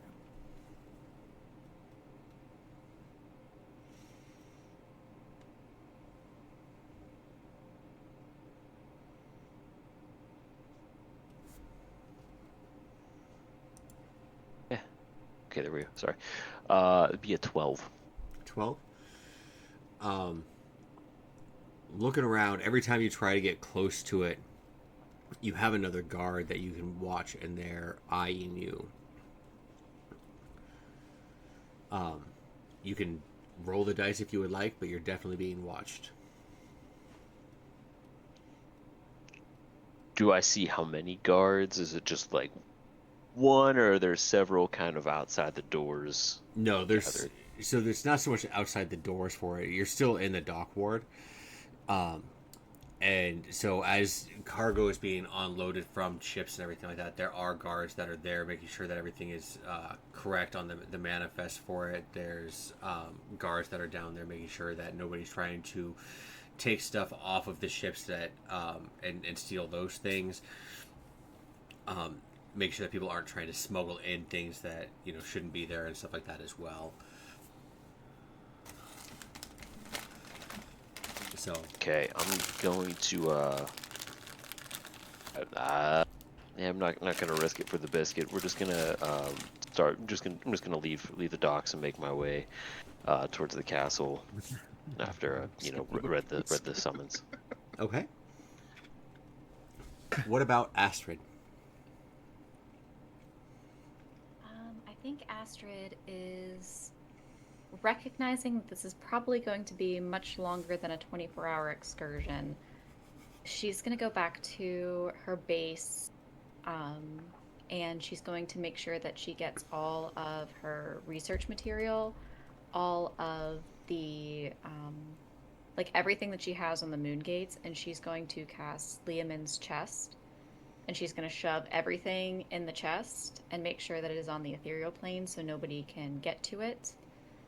So that that's all safely tucked away, and if she needs access to it, she can pull it out, but she just wants to make sure that all of her tomes, reading material, research notes, that it's just safely locked away that no one can get to. Okay. Without hesitation, you'll be able to sit there and get all that stuff locked away. How big is the chest? What does it hold? I know it's bigger than the bag of holding.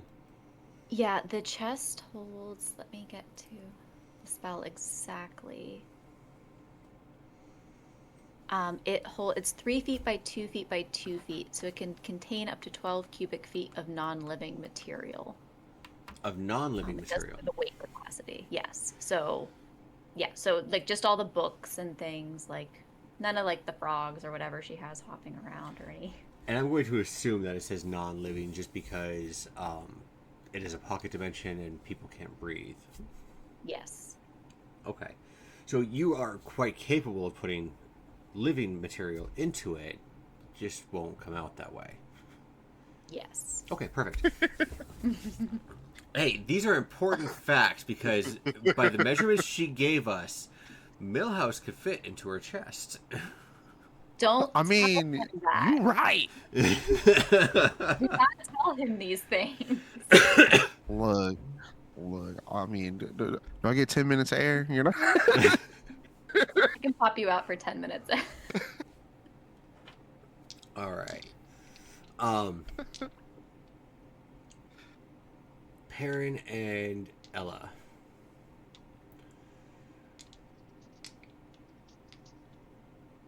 The place that you're looking for is... Oh, I don't want to sit there and say dangerous, but yeah, dangerous is definitely a word that would describe it.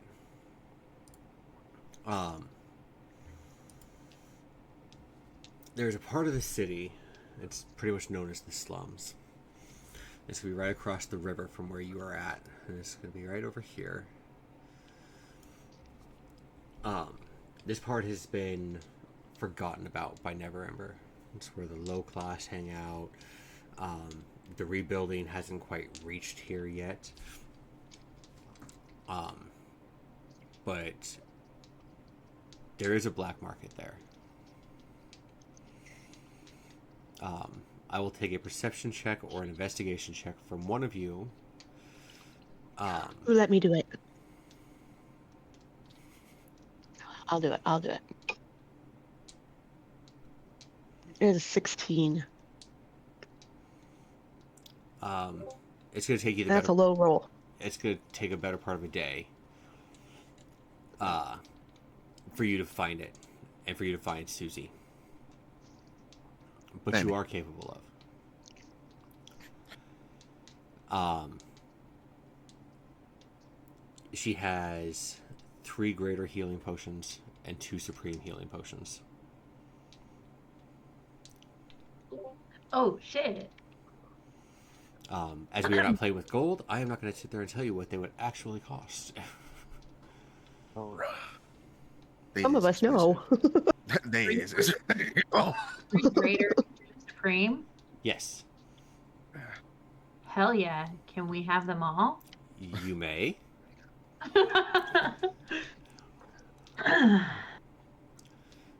The remainder of what is left of your guys' day goes on, and you start to see clouds form overhead.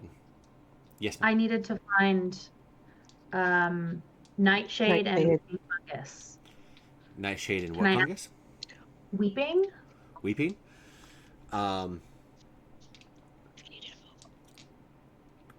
Yeah. Let's go ahead and roll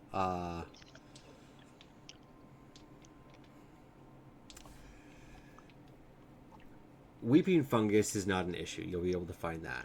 But I'm going to have you roll a persuasion check or deception, your choice, on the reason you want to give somebody that you need Nightshade. Okay.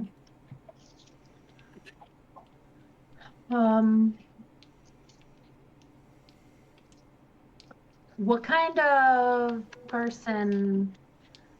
Hold on.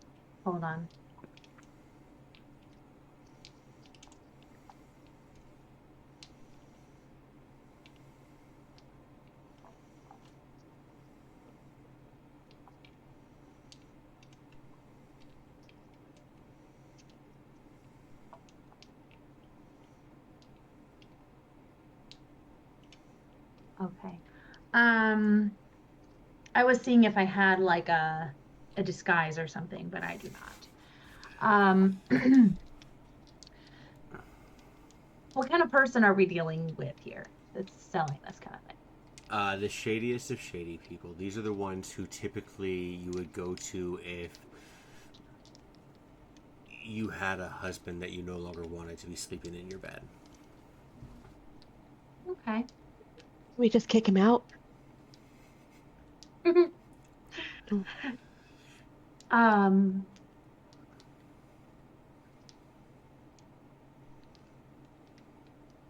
Okay. Well, here's the thing. I got a friend who needs it so he can take care of something. I'd be kind of warning you that,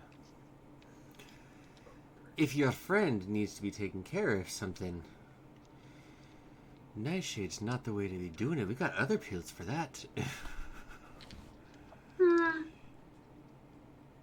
No, Nightshade's the one he needs. Nightshade is what you'd be using if, you have someone you want to take care of. Yeah, I know. Does he know the person intimately? Does he have a way of distributing it to them? Yeah, he's got a plan. He's real smart. I may have a way to get it for you, but I'll have you roll a persuasion check. Okay. 28. 20 without a problem then. How much would you like?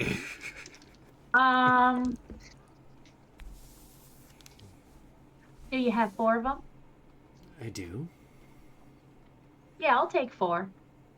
Okay. And he'll toss you a little leather satchel.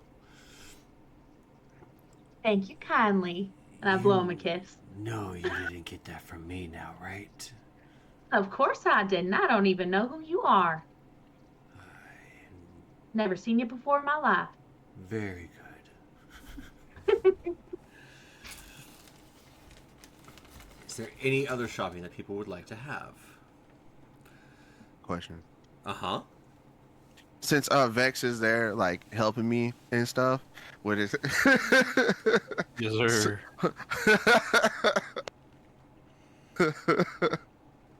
I mean, I was already 90% done with the order, like, but how much faster would it be to where I'm not needing to be up until? So here's the interesting thing. You ever hear that law of averages, where if you have 2 people, you should be able to get it done about in half the speed or in half the time? That's not accurate. And in fact, when somebody is in a organized chaos, such as Fizzlebang is, and you bring somebody in who is like Vex, who is very organized and not very well trained on making armor, adding him is only going to cut you down by like 2%. I mean, as long as he can keep the fire hot, sure. Dragon's breath, baby. I don't need to do that. Y'all come back to Fizzlebang's house and it's completely burned down. Hey, I'm I'm controlled, Shaq man. anyway. Fuck it. It's like, damn, I'm definitely going to jail. Like kiln, right, man? I'm not breathing into open air, man. It's wild. Yeah, Fizzlebang, go ahead and do me a favor. Oh. Roll me a d20. Add your Smith's Tools proficiencies. The DC on getting everything done with Vex is going to be a 16. Because you have help, I'll give you advantage. Okay.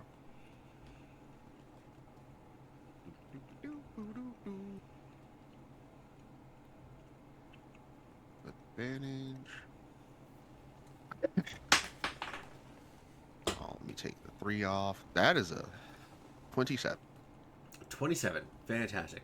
I keep forgetting that you guys are already, increasingly high in your level, so, simple things. Oh, that's just That's just because I got the fire rune. It doubles my proficiency with all my tools.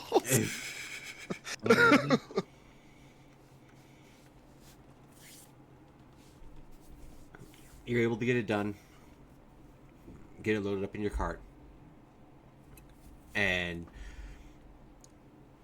start delivering it towards the Protector's Enclave as you go towards the castle for your meeting with the Lord Protector.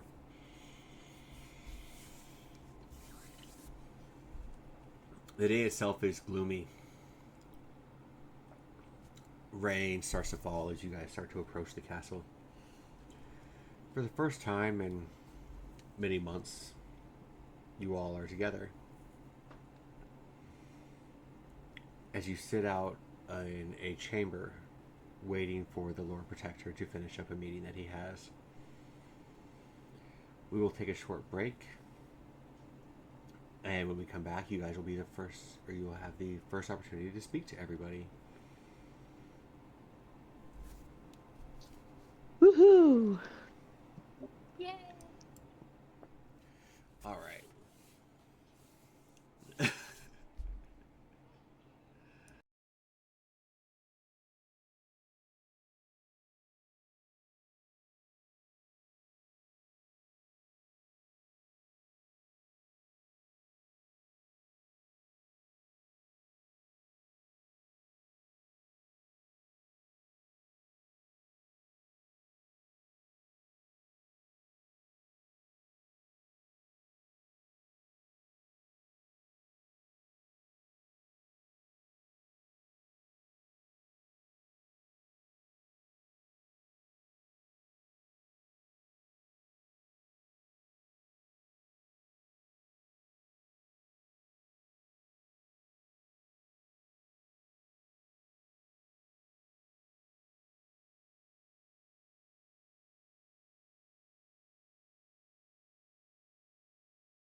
goodness. Oh, let's see here. Get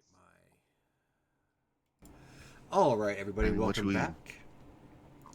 We are getting ready to go into the castle. This is the first time you guys have all been together as a group again for a while. You guys are all sitting outside in the little chamber area that they have you seated at.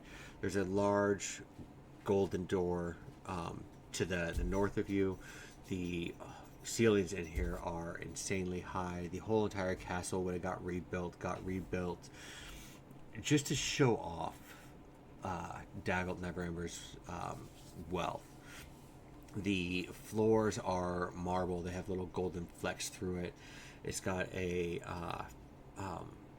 bronze dome at the top of it.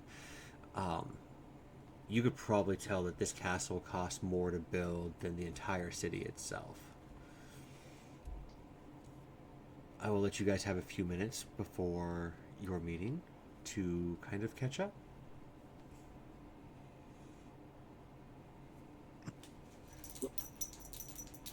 I'll tell you what, I That's see kind what of- Waterdeep was saying about that whole embezzlement thing. It's so pretty in here. It's not It is my. indeed. Seems like it came out of Home and Garden. Very open. Ooh. Gnomon Garden? He probably does have a great garden here. Yeah, definitely what I'd expect from these hoity-toity types up here in the castle. Yes. King of the castle. I'm a king of the castle. I would like to use. I'm not necessarily using my masonry tool, my masonry tools, but I'm more like the knowledge of a mason. I want to see if I can see a brick, well, a marble piece, that has a signature on it of FB.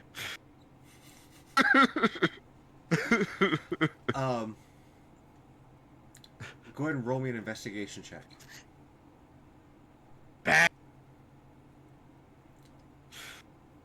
Oh, this dude's a shit investigation. Can I since I'm using my knowledge of a mason, can I add my masonry tool bonus? No, but I'll give you advantage. Okay. 20. 20. Dirty 20. You do happen to find, looking around the doorway, a signature that would have been used by him. So he did have a hand in helping craft some of this. Okay. Okay.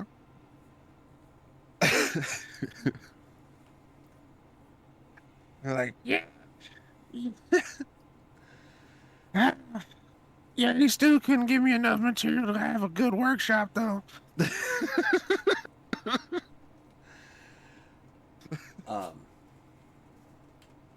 Is there anything that you guys would like to catch up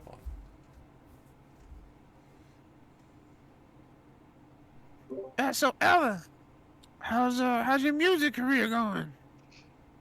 Well, it's so good. We've been going to all these taverns, and I mean, the taverns here, like, I just have to play my music a little different because normally I add in, some like special effects with some magic, and they don't really like that here.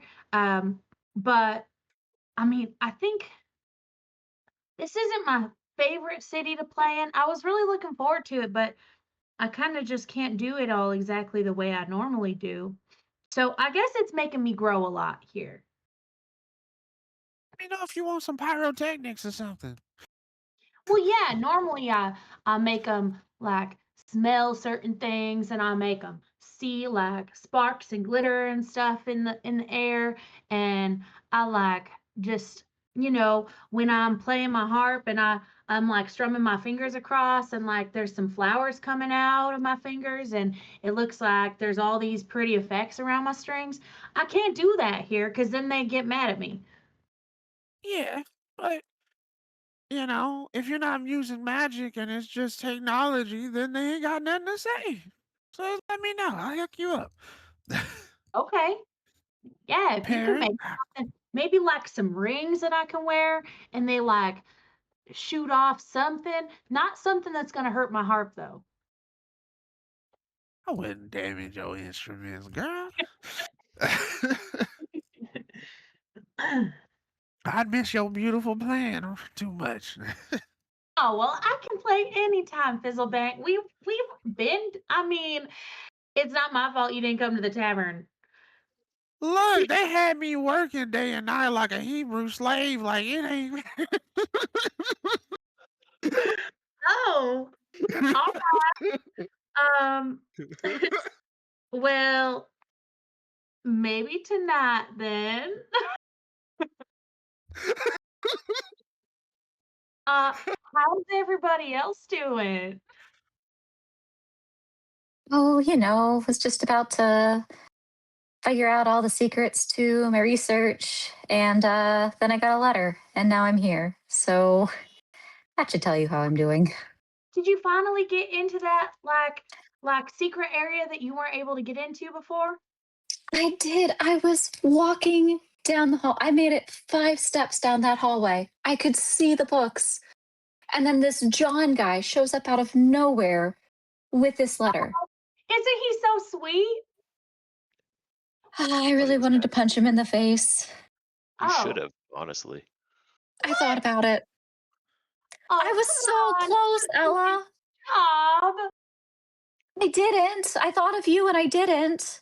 He Oh. did have a slappable face, especially with his glasses off. No, why did he have his glasses off? Oh, I used them to read the letter. It's funny But for you me. don't wear glasses. You're right, but he didn't know that. Oh, He- you guys, did you speaking all of actually slappable- read the letters? Oh, did you Did taste you not? yours? Did you not read your letter?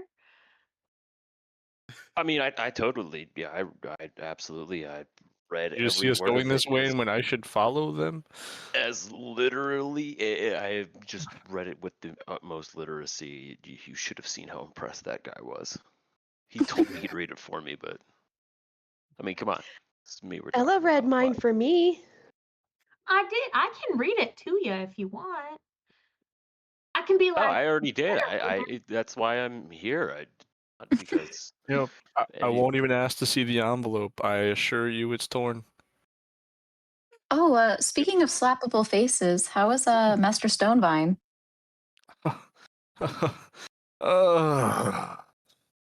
Terrible. Just foul. Comes at me for being a lizard. Comes at me for having magic born inside me. Wants to fight me at noon. at noon. So you got this meeting at 7, and then you got to go fight him at noon. Do you need help? I can help. I think it's supposed to be like a standoff 1v1, a mage's duel. First to fall off the tower. Do you need I like How- some fighting music? what? Sorry? How I could give you some fighting music. Oh, I'd love an audience. how are you supposed to have a duel if you're not supposed to have magic? You know, I guess this guy can just get away with murder. Maybe You know that's why what? you're here and you're going to jail. No. Oh no, you're going to jail, Vex? Say it ain't so. I mean, if they have a window, I won't be in there very long. Astrid might and put Lucian, you in are you two dragon going to jail too? Last I checked, I was not. But I can schedule it in there if this seems like a group event. Yeah, the harbor master tried to put me on a reconnaissance mission to the north, and that's about the closest thing to jail I've ever been in. So As long as this isn't that, I'm really fine with whatever we're getting into. I think Fizzlebang wanted us all to go to prison with him, but he's kind of keeping a hush hush about it. Hey, Fizzlebang's going to prison? Well, he said he is, and then I said Not prison, and anymore. he said, "Never mind." I think he just Oh, wants me to. He I had a think he wants me project, to you gotta smuggle them tell out in him. my chest. Wait, does That's that true. mean that Fizzlebang wrote Neverwinter and told him to arrest us?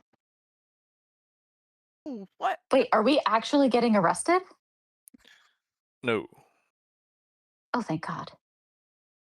I think so. I Oh, am so either way, confused. we're gonna find out shortly, I'm sure. Always so worried, parent. You'll be fine. Is that like a discussion topic we should ask about? Like At this when we point in see him? time, you guys hear the loud creaks of the doors as they open. And you see John come scurrying out. 1, 2, 3, 4, 5. We seem to be missing John! one. There's supposed to be 6 of you. Ella, you They're said all- that you were going to give your note to your friend. Why is she not here? Yeah, she came with me. I will very carefully poke my head out from behind everybody. Right here. Oh, no, that can't possibly be right. That's a mouse folk. Mm-hmm. Right. Very astute, John. Letter preparing. We must have absolutely misaddressed that. Anyway, Got- 5 is better You got a than... problem with mouse no? folk? Well, they're John. very timid. They don't see how they could possibly be... Make parent cranky, John. I'm going to stop you right there, John. Perrin is very brave. Don't you dare discount her because she's mouse folk. I'm Yeah, not you saying can't that judge she's... a mouse by its whiskers, John. Come on. Those You see that glasses, sewing dude. needle dagger? Strong. I mean, if we were going off of height, I guess you could say it's only really 4.5 people here.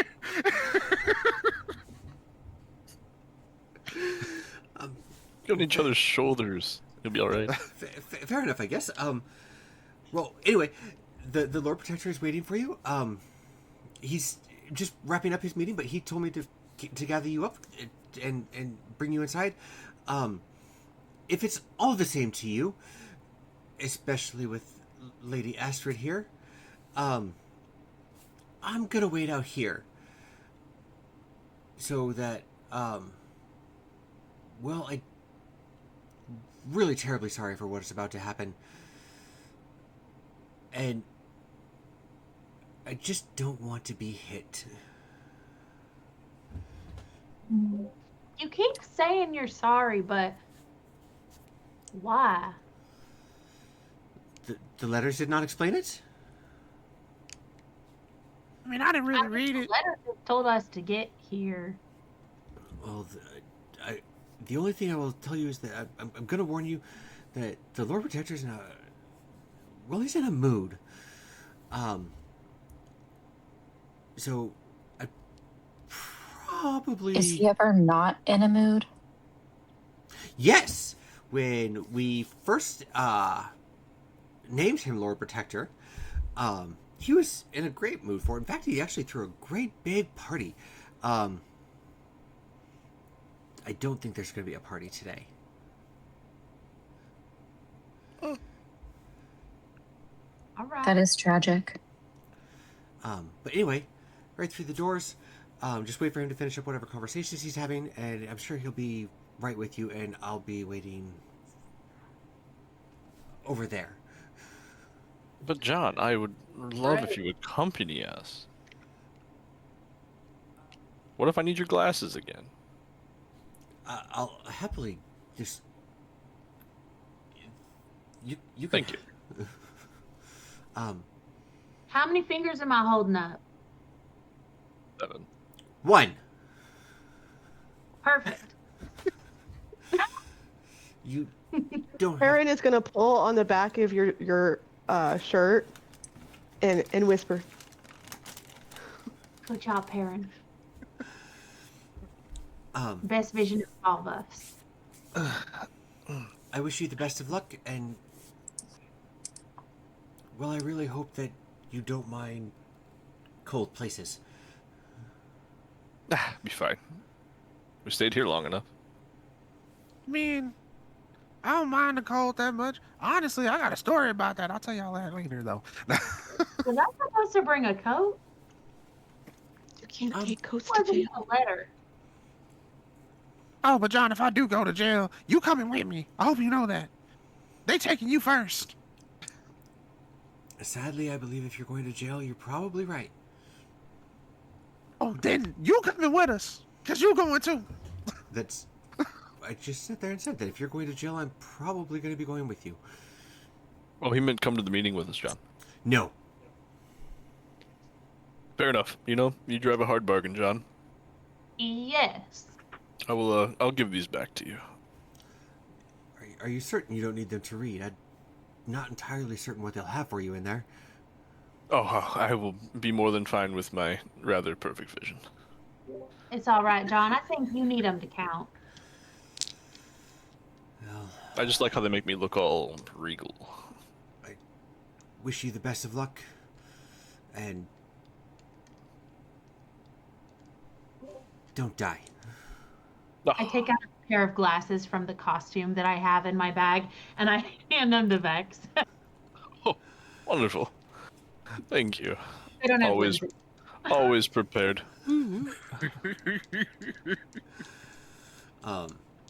As you guys walk into the room, you will see Lord Neverwinter, and he is standing there with 3 other individuals, and I will have each of you roll me a perception check at this point in time. Oh, I got a natural 20 for 27.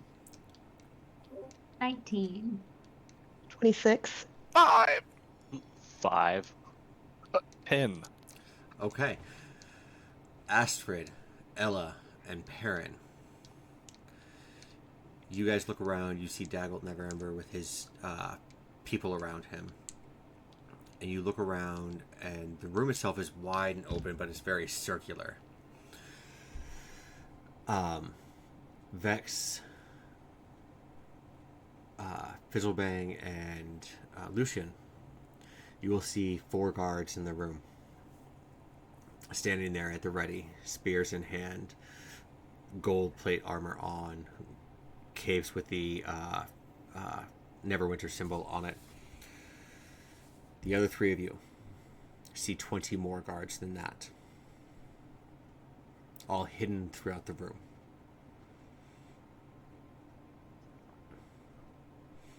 And as you stand there, waiting to see what's going to happen, the 3 of the guards start stepping forward. I'm gonna reach up and grab Ella's pinky finger.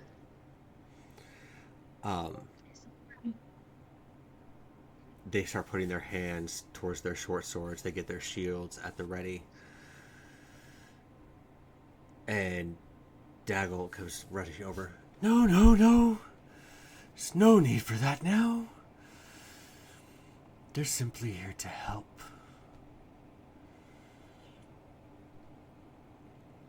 What he said. Friend, Oh, so I'm not going to jail?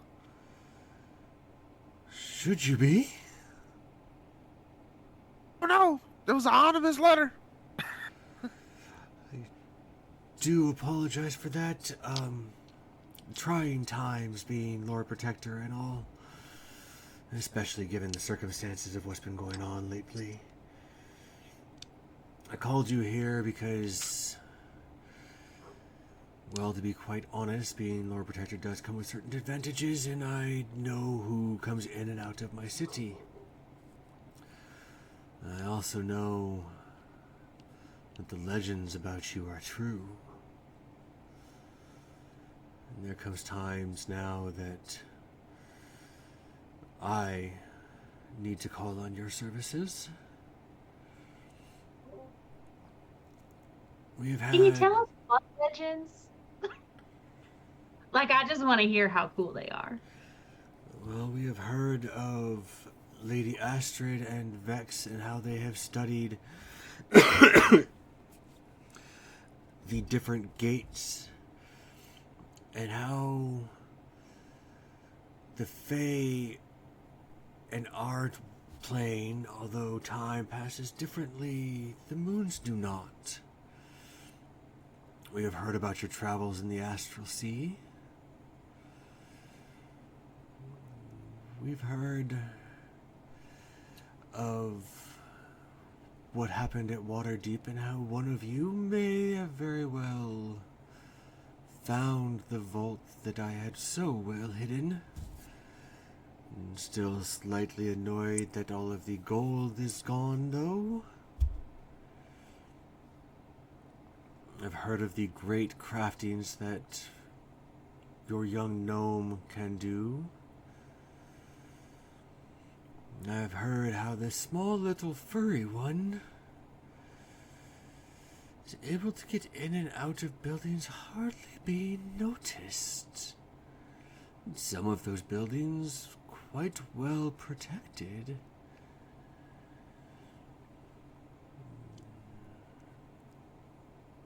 I've heard of pacts made with dragons. And all of these things are something that should be feared and admired. Admired more than feared, but feared nonetheless. I hear that working together, you're able to accomplish a great many things. And quite frankly, that is just what I am in the need of now. Tell me, dear Astrid, in your studies, have you found anything in regards to fate? I did. I'm not sure I would tell you. I don't say as I would blame you. I was not much of a man of fate myself, but I think it is fate that has brought you all to Neverwinter on these nights.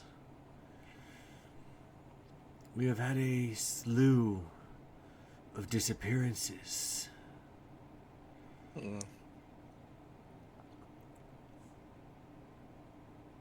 And we are not quite certain what has come of it, or why. But I built this city from ruin, and I swore to protect my citizens. And I cannot say that I am doing my job very well lately.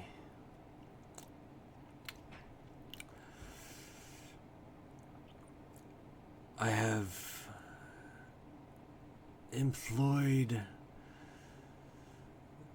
oracles, I suppose you would be able to call them, from the House of Ogma.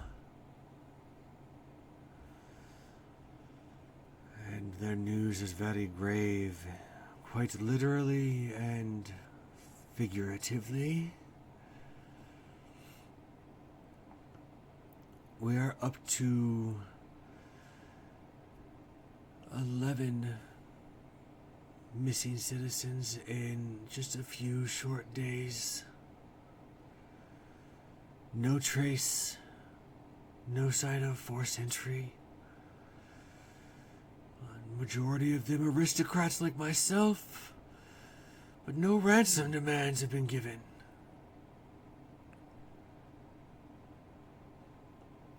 We're not entirely certain what to make of it. But the priests of Ogma have told me that all signs point towards the graveyard. One mausoleum in particular, the Helix Mausoleum.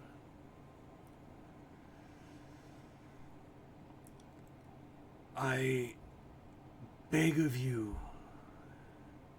to see if you are able to find any if not all, of my missing citizens. We're not entirely certain what falls beneath the mausoleum, but whatever it is able to keep their sight out of it.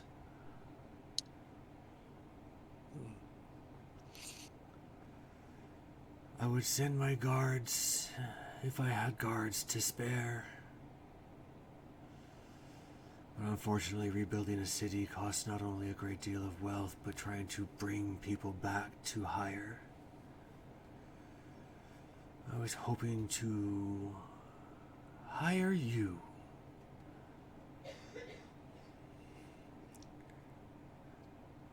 A reward of 75,000 gold and an estate for your group. For even bringing back a single individual is worth it to me. But if you could find out who is behind it and why, we may be able to rise above it.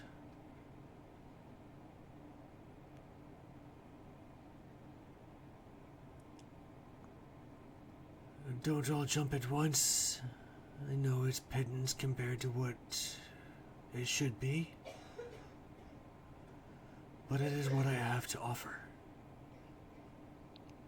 I mean, I kind of like it. I don't. I mean, that sounds wonderful. So, like, is the estate like big enough to put like a good looking warehouse on there too? You know, a little workshop. Cause the one I got is raggedy. You know. Well, we have several estates to choose from, depending on where you would like to be at.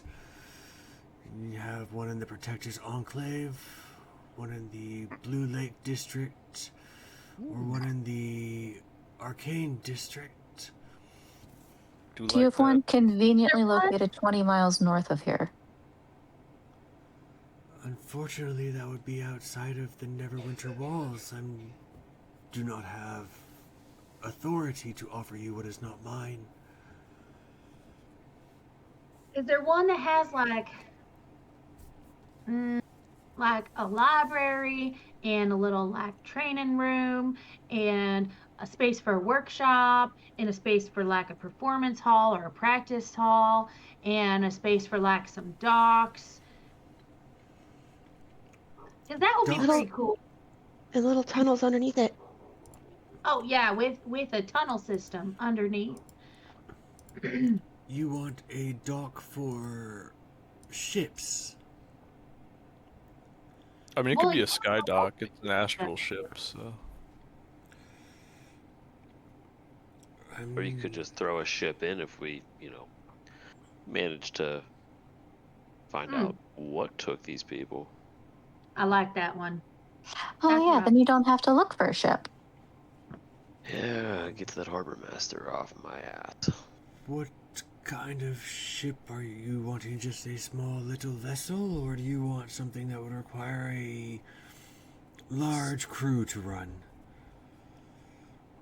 Well, for all intents and purposes of freeing me up of annoyances, I would take something, we're not talking dinghy-sized, but it doesn't need to have a full crew. Something with a small cabin, enough for maybe a handful of crewmen at most. Hey, FB, what about a foldable boat?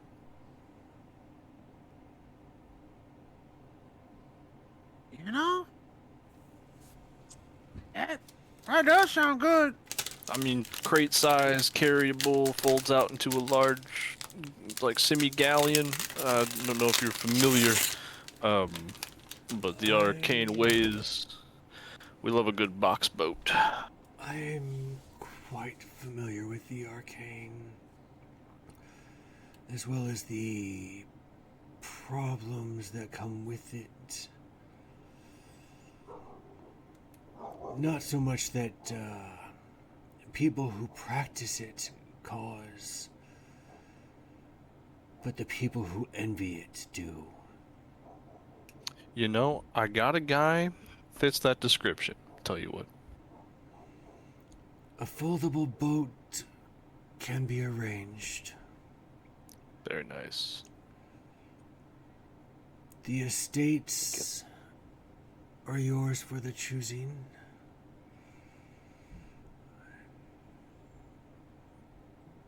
The boat only if you find out what is going on. Fair enough. We get Works for like me. my friend Ella here. So for her performances, can we get like a magical passport, something that's like a seal of approval that her skills can be portrayed in the utmost fashion?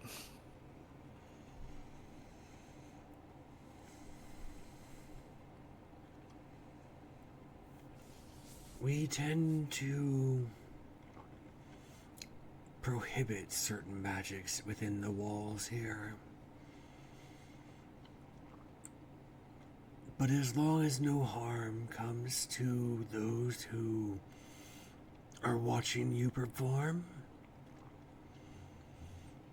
I would give you a royal seal to display whatever magics you choose or sell whatever wares you would like. Very nice. Your town, sir, is going to be a tourist hit because of that one. Baby.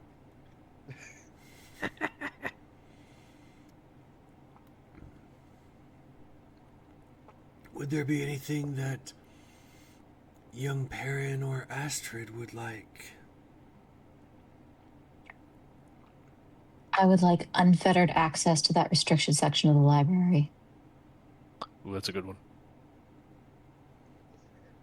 I cannot allow you to take the books that are in there because the books that are in there... I won't take the books. I just want to go in there whenever I want and not have to go through the red tape. I love Velkin, but for real, I can't hear him 50% of the time. So you would like to be able to go and read all of the... All of the text, I won't copy anything. I won't take anything out. I just want to read in peace with no time limits. Copying the text is not the issue. It is simply that those books are limited in number.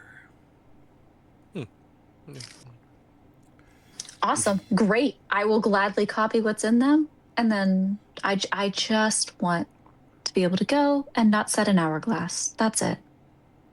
We can absolutely arrange that. Excellent. I'm good to go. Piran? I'm gonna poke my little head out and just kind of, hi, and then kind of scoot back. Is she always so timid? Yeah. Yeah. The stories that I have heard of her have always made her seem so brave. That's You usually can when she be blacks timid and out. brave.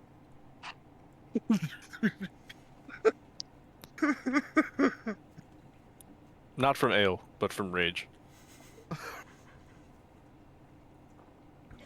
So, we have an accord then.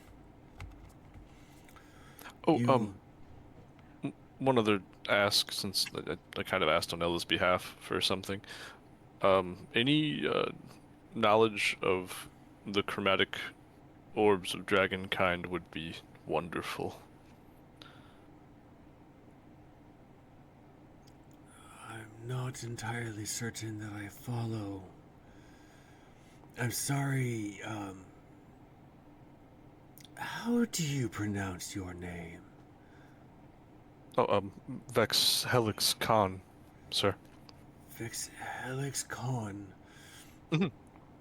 I'm not, studied in the way of dragons, so I'm not entirely certain what you speak of. But if we have texts here on what you are seeking, you are welcome to them. Wonderful.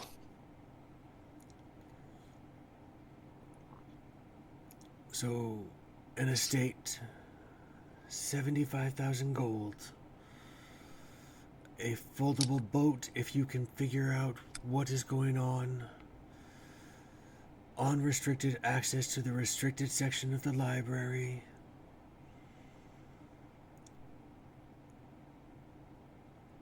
Able to use whatever magic you desire or sell magical wares, as long as they are not violent in nature. Have we forgotten young Millhouse? Oh, I just wanted a better warehouse and better material. What kind of material would you be requesting?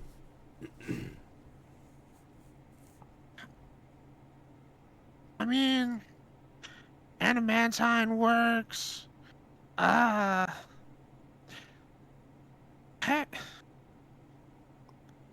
Is it okay if I send you a list later? And you can see if you approve it or not?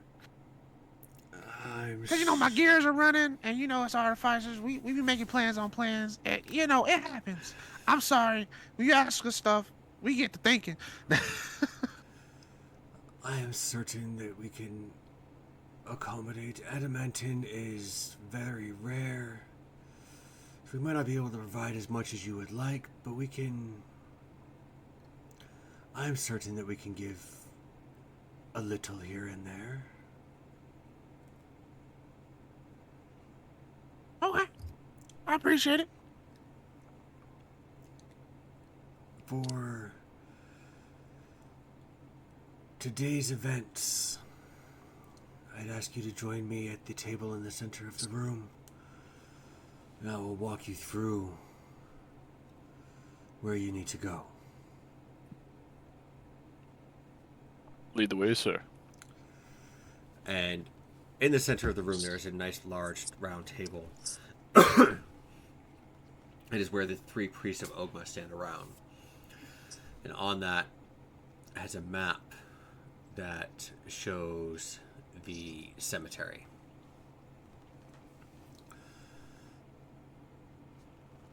The doorway to get in, you have several different points of access. We recommend the northern doorway here, however, as we can see through our visions every bit that Ogma has granted us, everything that is going on, and there are perils in the graveyard. Quick question. Uh-huh. How tall is this table? You were not able to see up on it. Okay, I'm just gonna, like, stand underneath it. Okay. Okay. You can just sit on my shoulders. It's okay. Okay. We have quite a few visions out here. You know, unfortunately, the dead don't always stay dead. So you have ghouls and zombies and, you know, that kind of thing that run amok throughout there. But the plus side is they're slow. So if you're quick enough, maybe I'll get this done without having to have, you know, to worry about any of them. The Helix mausoleum is right here. And Ogma gets us visions on everything else. And unfortunately, there's just something going on there that we're not able to see. And for that reason, we think whoever is taking these people are there. And if they're not, there's something going on there that shouldn't be going on. Because you can't block Ogma's vision with low-level magics. There's got to be something pretty powerful. We do happen to know that there's a series of tunnels underneath there, and we pulled up old blueprints, and so we know that there's some tunnels down there, but we haven't had anybody down there to survey it since the eruption, so we don't know how much of it is actually still standing. As he like points to different parts of this, I want to use prestidigitation to kind of like make like a miniature version of like each part that he's talking about so that Perrin can see it like below the table. Okay. Because it says it can be a non-magical trinket or an illusory image that can fit in your hand. So basically like this big of, whatever specific little part of this map he's talking about. Okay. There is a lock on the mausoleum. Luckily, we have the Lord Protector.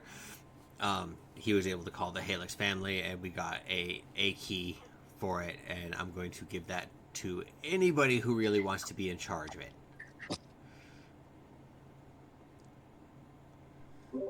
I can take it. Perfect.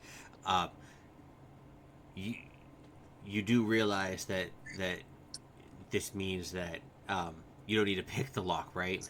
No magic on it or anything. You just put it in and you turn it. Well, yeah, that's usually how you use a key. Okay, I'm only saying because, well, to be perfectly honest, your friend, she's known to steal stuff.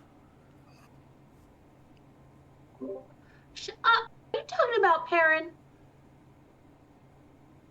No. The gnome. Oh. Who are you talking about? The gnome.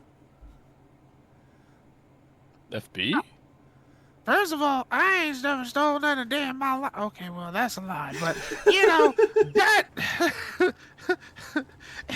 that was like some cookies and shit, like when I was a kid. You can't hide that stuff from Ogma. You don't steal anything just because. I didn't say that you did. I'm just sitting there making sure that you know how to open the lock so where you don't have to think that you're going in and breaking into places. I mean... All on the up and up. Blow up the lock if I wanted to. I mean, I'm sorry. All right. So this is a key to open the mausoleum? Correct. Okay. There is a arcane ward on the gates. Mm-hmm. Purely to keep the dead inside. So I have a question. So what if we get down there and ain't nobody alive in that bitch? And like all the dead start coming up at us? Can we blow it up then? Like, controlled though. Maybe like collapsed tunnels. The mausoleum? Yeah. I mean, if nobody down there is alive, I mean, I'd much rather have my citizens back, alive or dead, and give their family peace and the ability to say goodbye and honor their dead. Well, we got a chest. We'll bring you bodies if we need to. Oh, yeah. I mean... we got a box for that. Yeah. That's a very big chest. See, look at that. We can bring their bodies back. So is the exploding of the tunnel still okay if we bring the bodies back?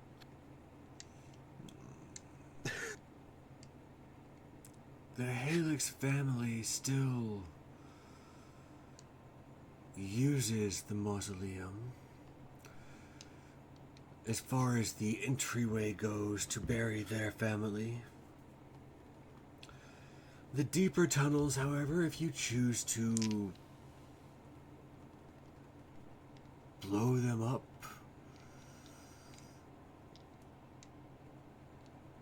I'm certain you would want to make it out alive in one piece, and Yeah, of course. don't think that Delayed blast every time. Yeah. I don't think that they're being used for anything currently.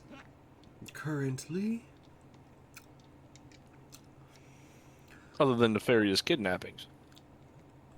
Correct.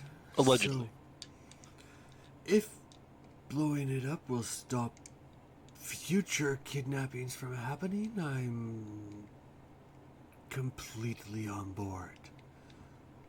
Listen, the way I've always said it, a tunnel unattended is a tunnel that's lended, okay? So, Yeah, what Vex said. Perrin would agree.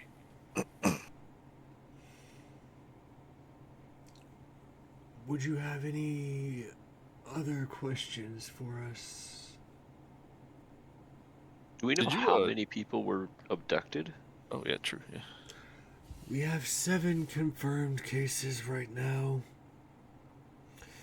4 more where the families are swearing it must be some kind of mistake, that their loved ones just went on a vacation or left the city without telling somebody. By Is our there counts, anything that is linking 11. these 7 cases together? Any commonality between the people that were taken? Unfortunately, there is none that we can find.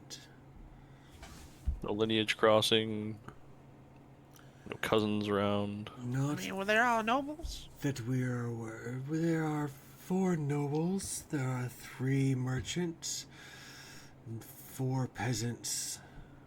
The peasants, unfortunately, are the ones that are in denial. Hmm. But Have you there's questioned the family of the tomb?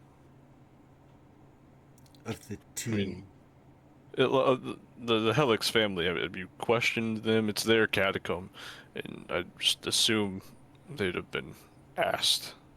They have been, and they've been quite cooperative.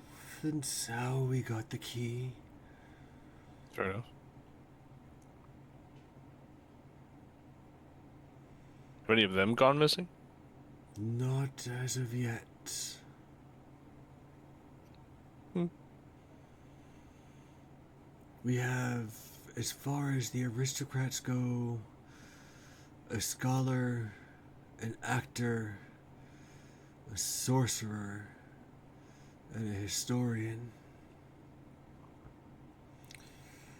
We have a blacksmith, an alchemist, and a scribe for the merchants. Hmm. And unfortunately, the peasants, being what peasants are, tend to look for day labor, earning whatever copper that they can to feed their families.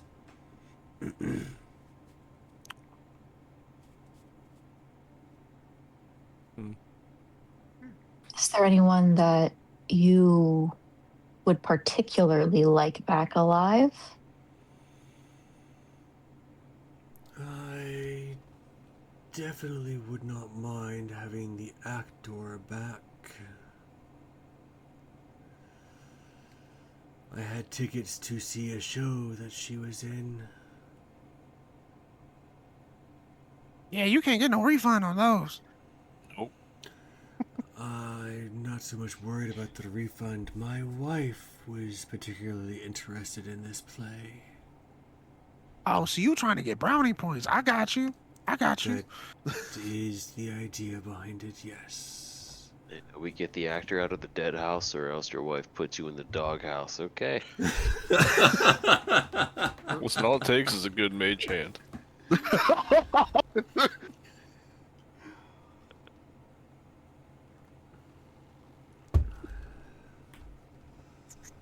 Fucking shit.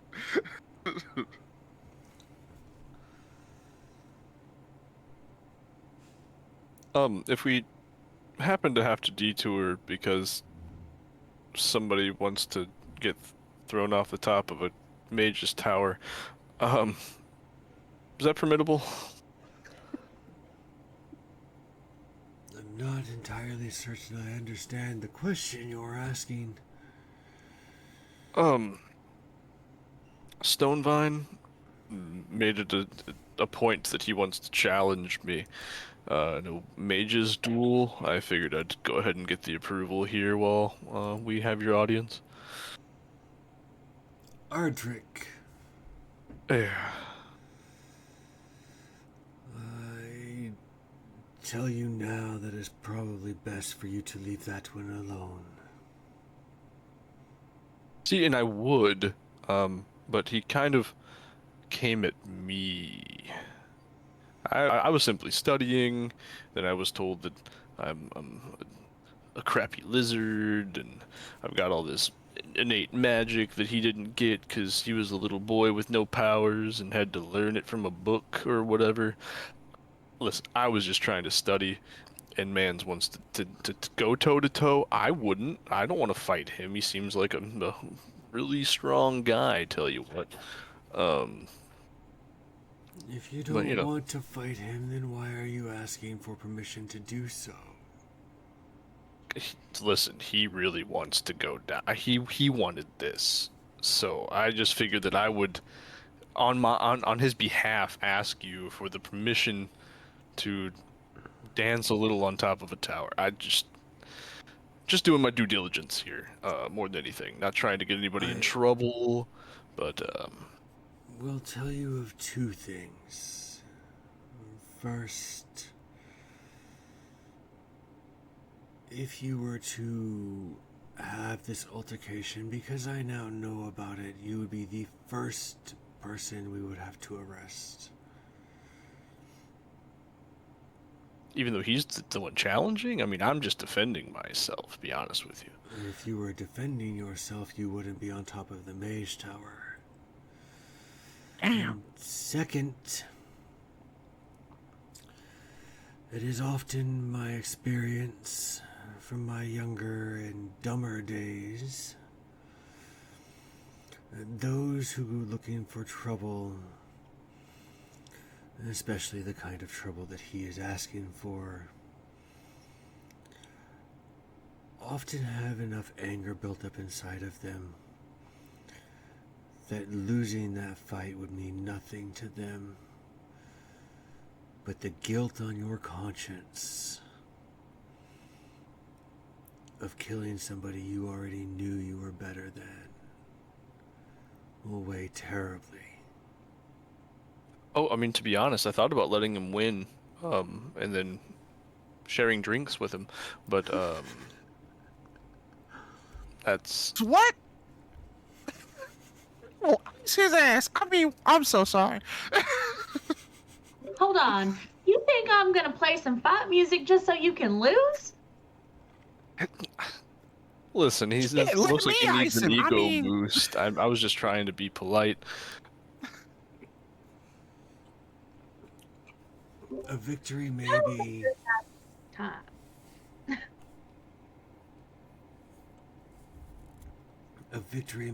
just what he needs.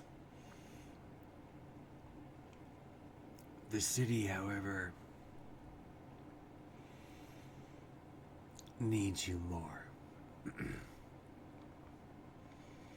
Fair enough. If you come back and you still feel so inclined, I'll open up my arena, and it's been a while since we've seen a good mage duel. All right. I love Make it. it, Yeah. make it completely Let's not sanctioned. Hell yeah, whip his ass, Vex. No, fair enough. Fair enough. If you so inclined.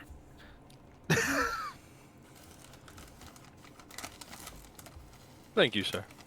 Appreciate that. Of course. And about I- the whole vault thing, you're gonna want to take that up with Xanathar. Man just hired to do a job. The gold wasn't mine to begin with. Wasn't mine either, man. It wasn't mine either.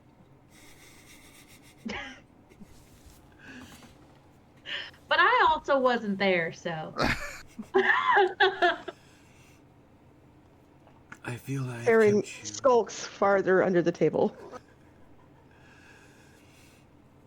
I feel I have kept you long enough. Unless you have any other questions for me. Hold on, I do have a question. Why was John acting like such a baby? Because it seems like we just have to go and find some people who are lost and bring them back, and then we get all this cool stuff. So why is he like making it seem like such a big deal?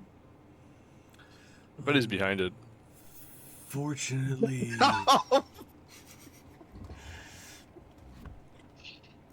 John has been my advisor for some time.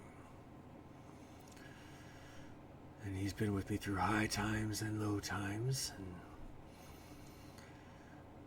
with the city catching wind of what has been going on, the people are becoming restless. And when the people become restless, the guards become restless. And when the guards become restless, they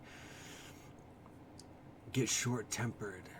When they get short-tempered, I become short-tempered. And unfortunately, John is caught in the middle. And quite frankly, I think he was worried that you would turn this down, and if you did, unfortunately, I was going to have to lock you in the stockades until you agreed. Wow. But it did Wait, not come to that. You said John is your advisor? He is? He's not just like your little courier servant man? He is my advisor and my most trusted servant. I think he needs an extra blanket because he shakes like a chihuahua. And he's also mousist. He is mousist. Can Not confirm. entirely certain what you mean by mousist. He thinks a parent can't do the job just because she's a mouse folk. Which I think means he was questioning your judgment, sir. I would advise maybe one lashing. That's just what I would do. I don't know. Perrin, would you come out here, please?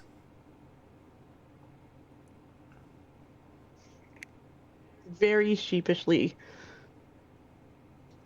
she will come out. Just barely. She's like right on the cusp.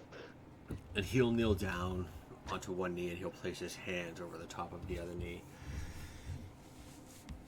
Dear small one, not entirely certain what waits for you in the mausoleum, but if my priests are correct, I'm certain that it's going to be dangerous. Do you feel capable of protecting your friends? She's gonna like tremble and straighten her back and just yes, but you will see like a wince when she does it. Do you feel capable of fighting back whatever evil may be down there? Yes. Do you feel capable of returning safely to me with not one friend lost?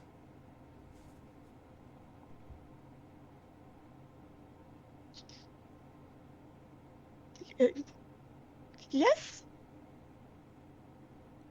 Then I will have a talk with my advisor.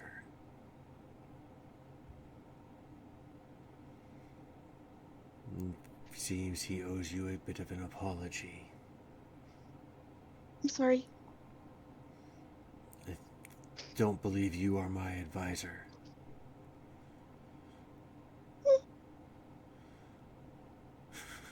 Oh, she was probably apologizing for the lashings. Gotta And make I'm sure the gonna, like, conscience is clear immediately. When Vex starts talking again, I'm gonna scurry back. Honorable mouse. It does seem so. I will make sure that he is properly tended to, and your friend shall have a apology waiting for her when she comes back. Indeed.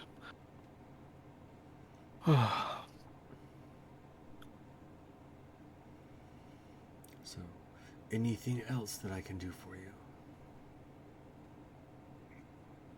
So just to confirm, we're supposed to pick the lock. No, No, key the I'm lock. kidding. Key the lock. I can see why people come to see you perform. Aw, thanks. You should come stop by next time. My dear, I I don't might know be how- caught dead in that tavern. Hey, you don't have to go in dead. I don't like playing to dead people. Put your loot away in that graveyard then, I'll tell you. Here's the thing. It's not the people have- there. You don't have to be so uppity. Everybody enjoys music. It's not the music, and it's not the... Well, it is the atmosphere, actually. It's, You hate children? No, it's more Lisa. Lisa? Oh, the flowy one? What's wrong with Lisa? She's entirely too friendly. Yeah. I like people who are more Boring? real. Oh, that's fair. Okay. She comes over to you, smile on her face, thinking that everything is perfectly fine, when you know that she would rather just spit in her drink. I don't know. I think I'm perfectly happy, but I'm also real. Noted. I'm sure that will be put to the test before your old age sets in.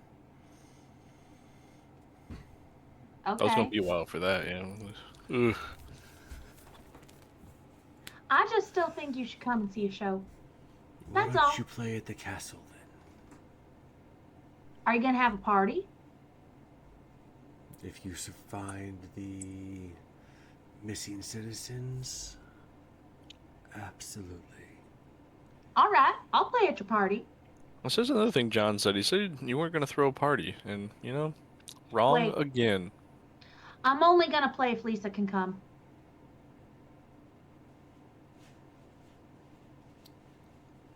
Then there'll be no chance of you playing. Wow. Wow. Just say you hate yourself. That's fine. Listen, I'll get a scrying orb. I'll hang out with Lisa. We'll watch. No. Lisa deserves to have fun. And if this is where the fun's gonna be, then she deserves to be here. She's a lovely woman. You don't have to be so Lisa-ist. Perhaps you're right, but there's no way she's coming to this castle. Okay, I'll just dress her up as someone else and you won't even know.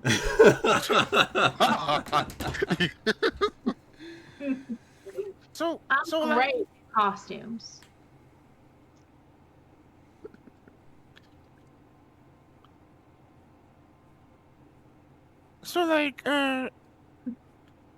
you say she's too friendly, but ain't she like, a bar wench essentially? Like, isn't that like her job?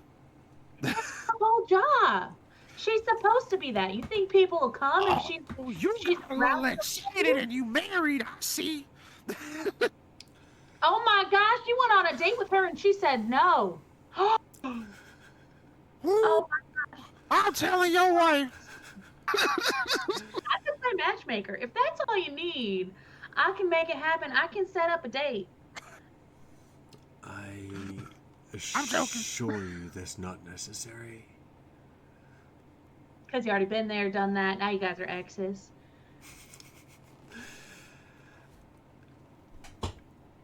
It's not even close to that. Oh. So it's not just that she's a happy person and you're not. There's something else and you just don't want to tell me. That would be correct. But I'm like about to go maybe die for you. Don't you think you could tell me the truth? No. Wow, that's mean. Bet John knows. Hey, John. There is a cart or a carriage waiting for you outside to take you to the graveyard. That's right, sir. I'll help you usher them out. Gather the gaggle. Will you tell me when we get back? Definitely not. Wait, how old is the Lord Protector anyway? At this point in time, he is close to 75. How old is Lisa? Oh, this definitely had to happen. How old is Lisa? Is she young? She's in her 30s. Oh. Oh yeah, something happened there. A strange daughter. Got it. Figured it out. Hey, don't judge. It worked for Anna. It worked for Anna Nicole. Okay. Right. Lisa's mom. It was her mama, wasn't it? There is a carriage for you. We should go, guys. It was her mama. Oh, I think we better go. We can talk about this in the carriage. You know? Yeah, I think we asked too much about Lisa. We're gonna end up in the stocks again, and Again? I'll tell you about it later. Oh, okay. Oh man. As I said, I ain't trying to go. I'm too cute for that.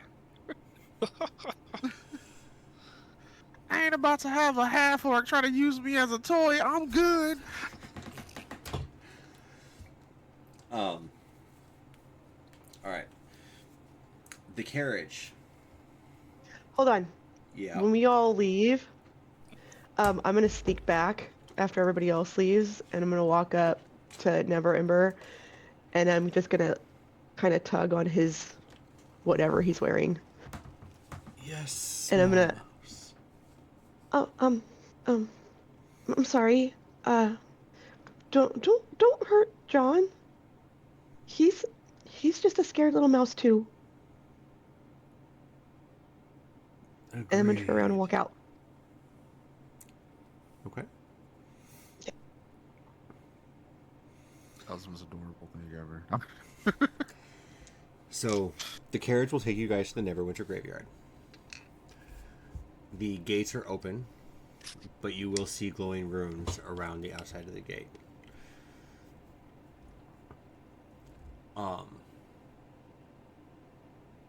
There are several zombies walking around, several ghouls walking around, but they are relatively slow. You guys can easily get around them with no contact. And make your way to the Halix Museum, or Mausoleum. Upon entering,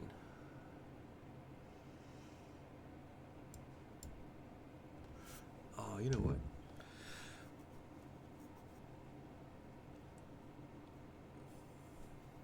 Fizzlebang, you will have to forgive me.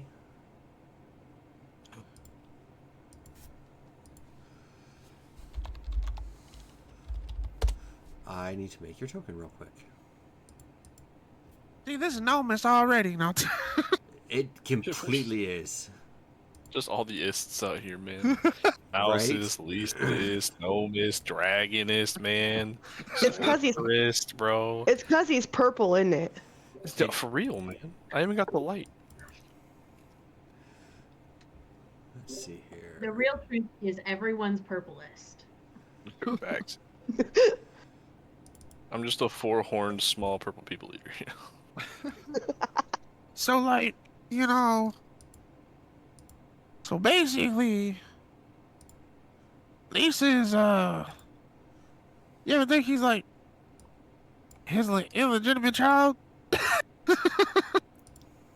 Oh, for What sure. I'm thinking. Oh yeah. I'm You know how- an illegitimate child and got all of her personality from the mom. Does You know what's wild though? that Maybe we mean should that find she's, some dirt. does that mean she's not a real child?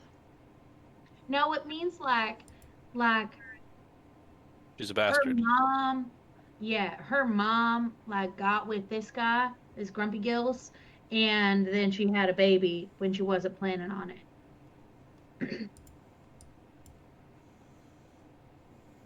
Oh, Some would call it a Neverwinter night, you know? Neverwinter Nightmare if he's your dad. Oh, for real. Shit. At least it Best wasn't actor's called. name's John. Oh, I think it was quite the opposite that night. Listen, judging on his age, I bet he had to use telekinesis to keep it up. Oh! All right. Who here has dark vision? Hello! 60 feet. Okay, so let's start with Yes. Vex. I believe I do. Hold on. Let me calculate this. I think I do. Is 100? I do. I Up got 60. 60 80 feet. feet That right now? awesome or blood. Why on earth? am I the only one who doesn't? Seeing everything okay.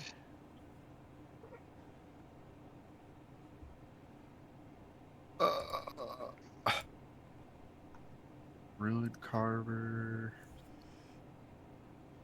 Just to be sure, I should only see one red square right now, yeah? Yeah. That's what I see. Okay. We're gonna try this a different way. Real I have quick. 180 feet of dark vision. Nice. You go, Specs. Jeez.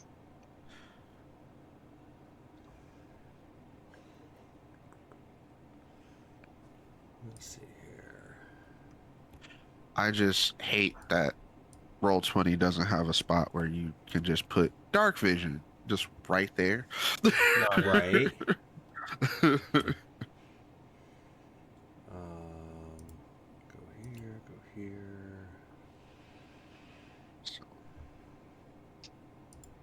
But you know, that's where the personality trait ideal bonds and flaws, you know, is used for. Because you know, who the fuck uses that?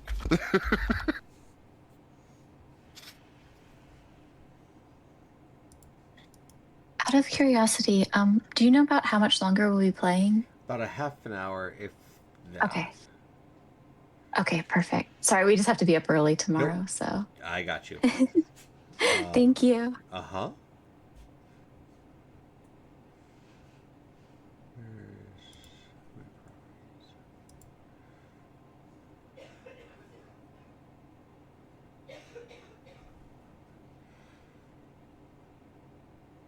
Okay. We're gonna do this Theater of the Mind style, and apparently I'm gonna have to fix that for next time.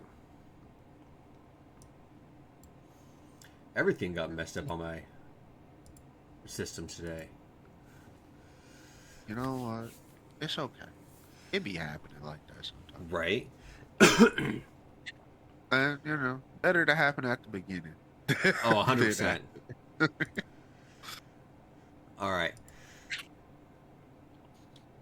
So you guys get down to the catacombs, and Ella, you are able to easily open the lock. I need a strength check from somebody with advantage. Okay, -1. -1. Yeah. You know what? Not sure. Strength Yeah. is my stat. I have a question for you, DM. Mm-hmm. Because, I mean, Giant's Might already gives me advantage on strength checks. Could I potentially just add my proficiency bonus to this? No.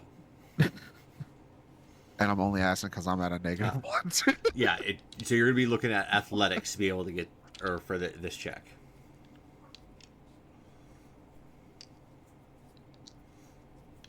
Athletics. Uh-huh. Did we all pick strength as our lowest stat? Yeah, we Yep. did. I think we found the party weakness. Hold on. Someone should have There's a grabbed bunch of giant noodle string. arm people walking around the catacombs. Somebody open the gate. I can't even move it. I can try and blast it open. And you have... Trying to push a pull door. Right? Honestly. No strength checks. I've got knock. Well, this just says strength. Yeah, let's see. You know what? Fuck it. I'll fucking do. Okay. You said athletics, to. right? Uh-huh. With advantage. All right. Let's. You need some inspiration. Hey, I'll take inspiration. Okay. And I can give you some guidance. And guidance Yeah. too. Yo. Yeah. So Let's do it. that's a You get D4 and is 10. yours a D12 now? Mine is or a D10. a D10. All right. That And fucking works. you can keep it, like, if you roll low. Like, if you roll really high, you can keep it and you have it for an hour. All right. Well, let's fucking go. I got an 18 flat. Yeah. So an 18. Plus guidance. Plus guidance. And that's a 20 with the guidance. Okay. Because I'm glad it was advantage because that would have been a fucking 9. The doors are made out of stone and they are heavy, but put all of your strength together, you guys are able to push them open as they creak open slowly. You have a little bit of light shining in, and you notice that the stairs go downward. And at the bottom of the stairs, at the bottom of the 5 stairs that you have, you'll start to see little stone coffins. And that is the room that you guys will find yourself in now, is where the coffins are at. You will have 6 coffins in this room, all 3 along this wall, 3 along this wall.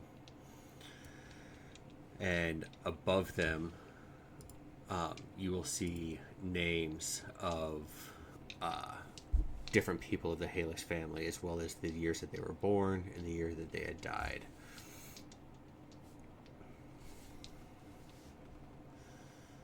And at the end of the room down here, you'll see a stone door with a chain on it.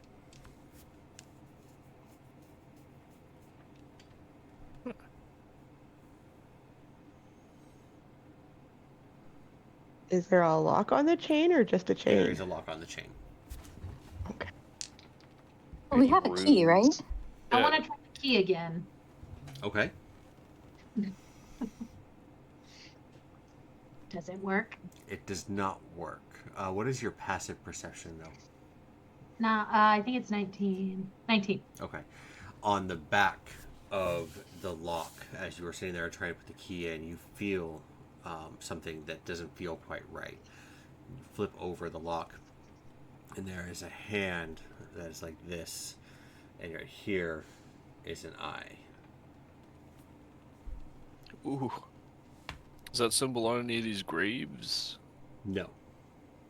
Ooh. Hey, there's a symbol on a lock.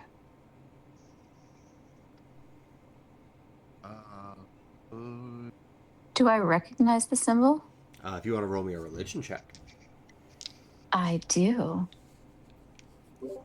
I'm gonna go like this. Oh, that's a natural 20 for a 26. This symbol belongs to the cult of Vecna. Vecna has recently moved himself from being a demi-lich to a lich to the god of secrets.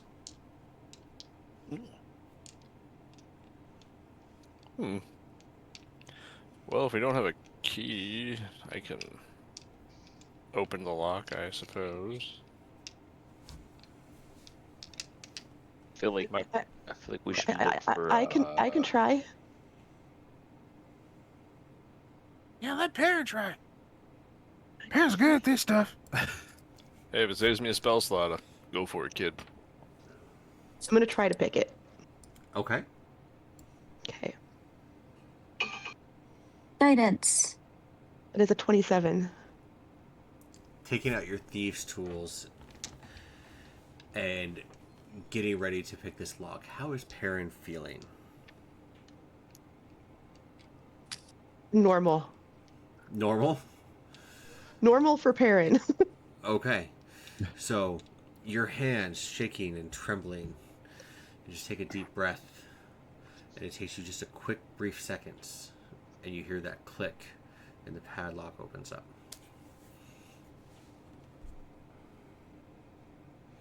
Way to go. Nice. There you go, guys. Okay. And I'll put all my stuff back in my pockets. And I'm I knew you could do it. okay. Sorry. And I'm gonna weave my way back through everyone.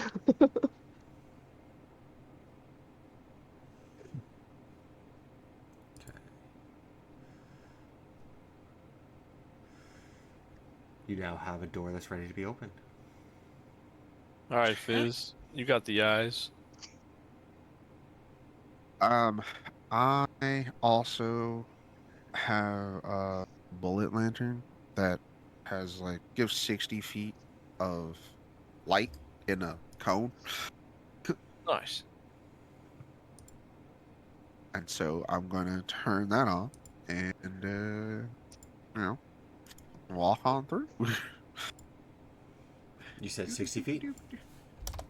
Yes. Okay. Actually, let me.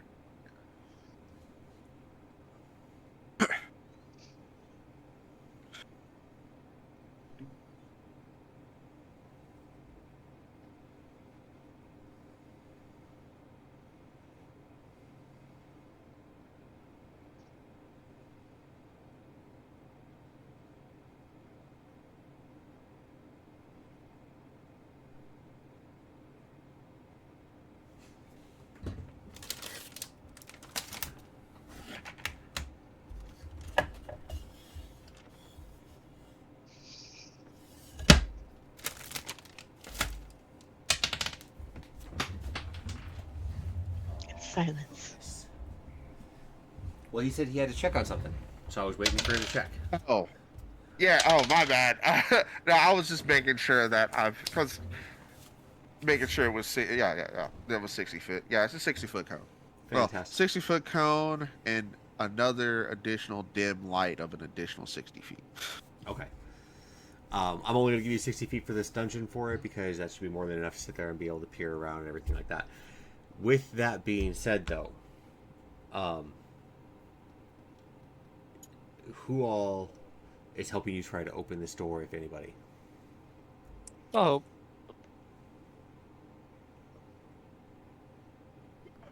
Okay. Dude, All right. I'll take a crack. Okay. The three of you, as you go up and touch this door, feel your life being drained out of you as you take 11 points of necrotic damage. So I have a resistance to necrotic. Then you will take 5 for half of it. Okay.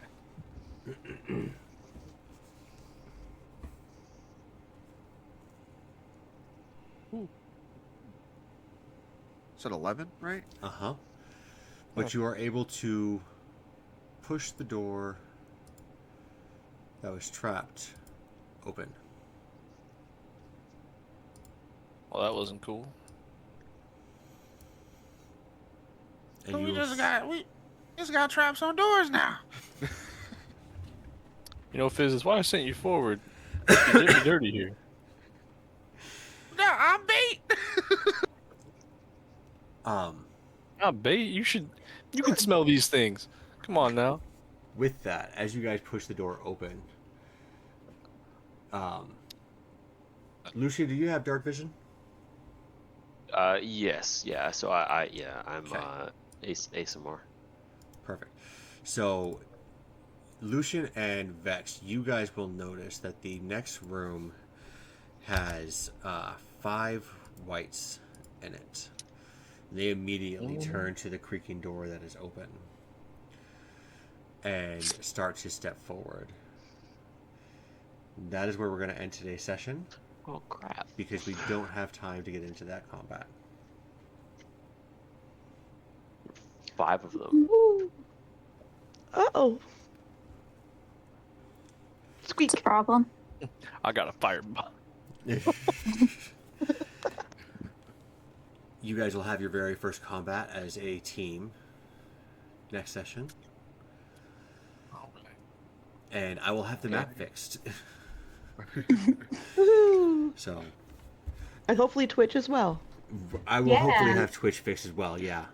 So that way we can Fingers get this. crossed. We will get this all uploaded for all of the cultists tomorrow. So as you guys are seeing this, it is no longer in live time. I do apologize for that, but we will definitely be seeing you guys in 2 weeks, where they will pick up from this point. We are also going to do something different for my recaps. I know that. In the past, people have always done recaps a different way. Normally, a note taker gives them and everything like that. How we do recaps here is that you guys will all roll initiative. I will sit there and take down what the initiative count is for the recap. And you will give the recap from the perspective of your character. Ooh, okay. Which means that if you were not there for something, then your character doesn't know about it and it doesn't get said. I like that. So Sweet. Oh, yeah. That's cool. with that, we hope that you guys all have a fantastic night. It has been a pleasure getting back on board with everybody again. And please, for the love of all that is D&D, don't forget to drink your Kool-Aid. Say goodbye, everybody. Bye, everybody. Bye. Bye. Y'all have a nice night.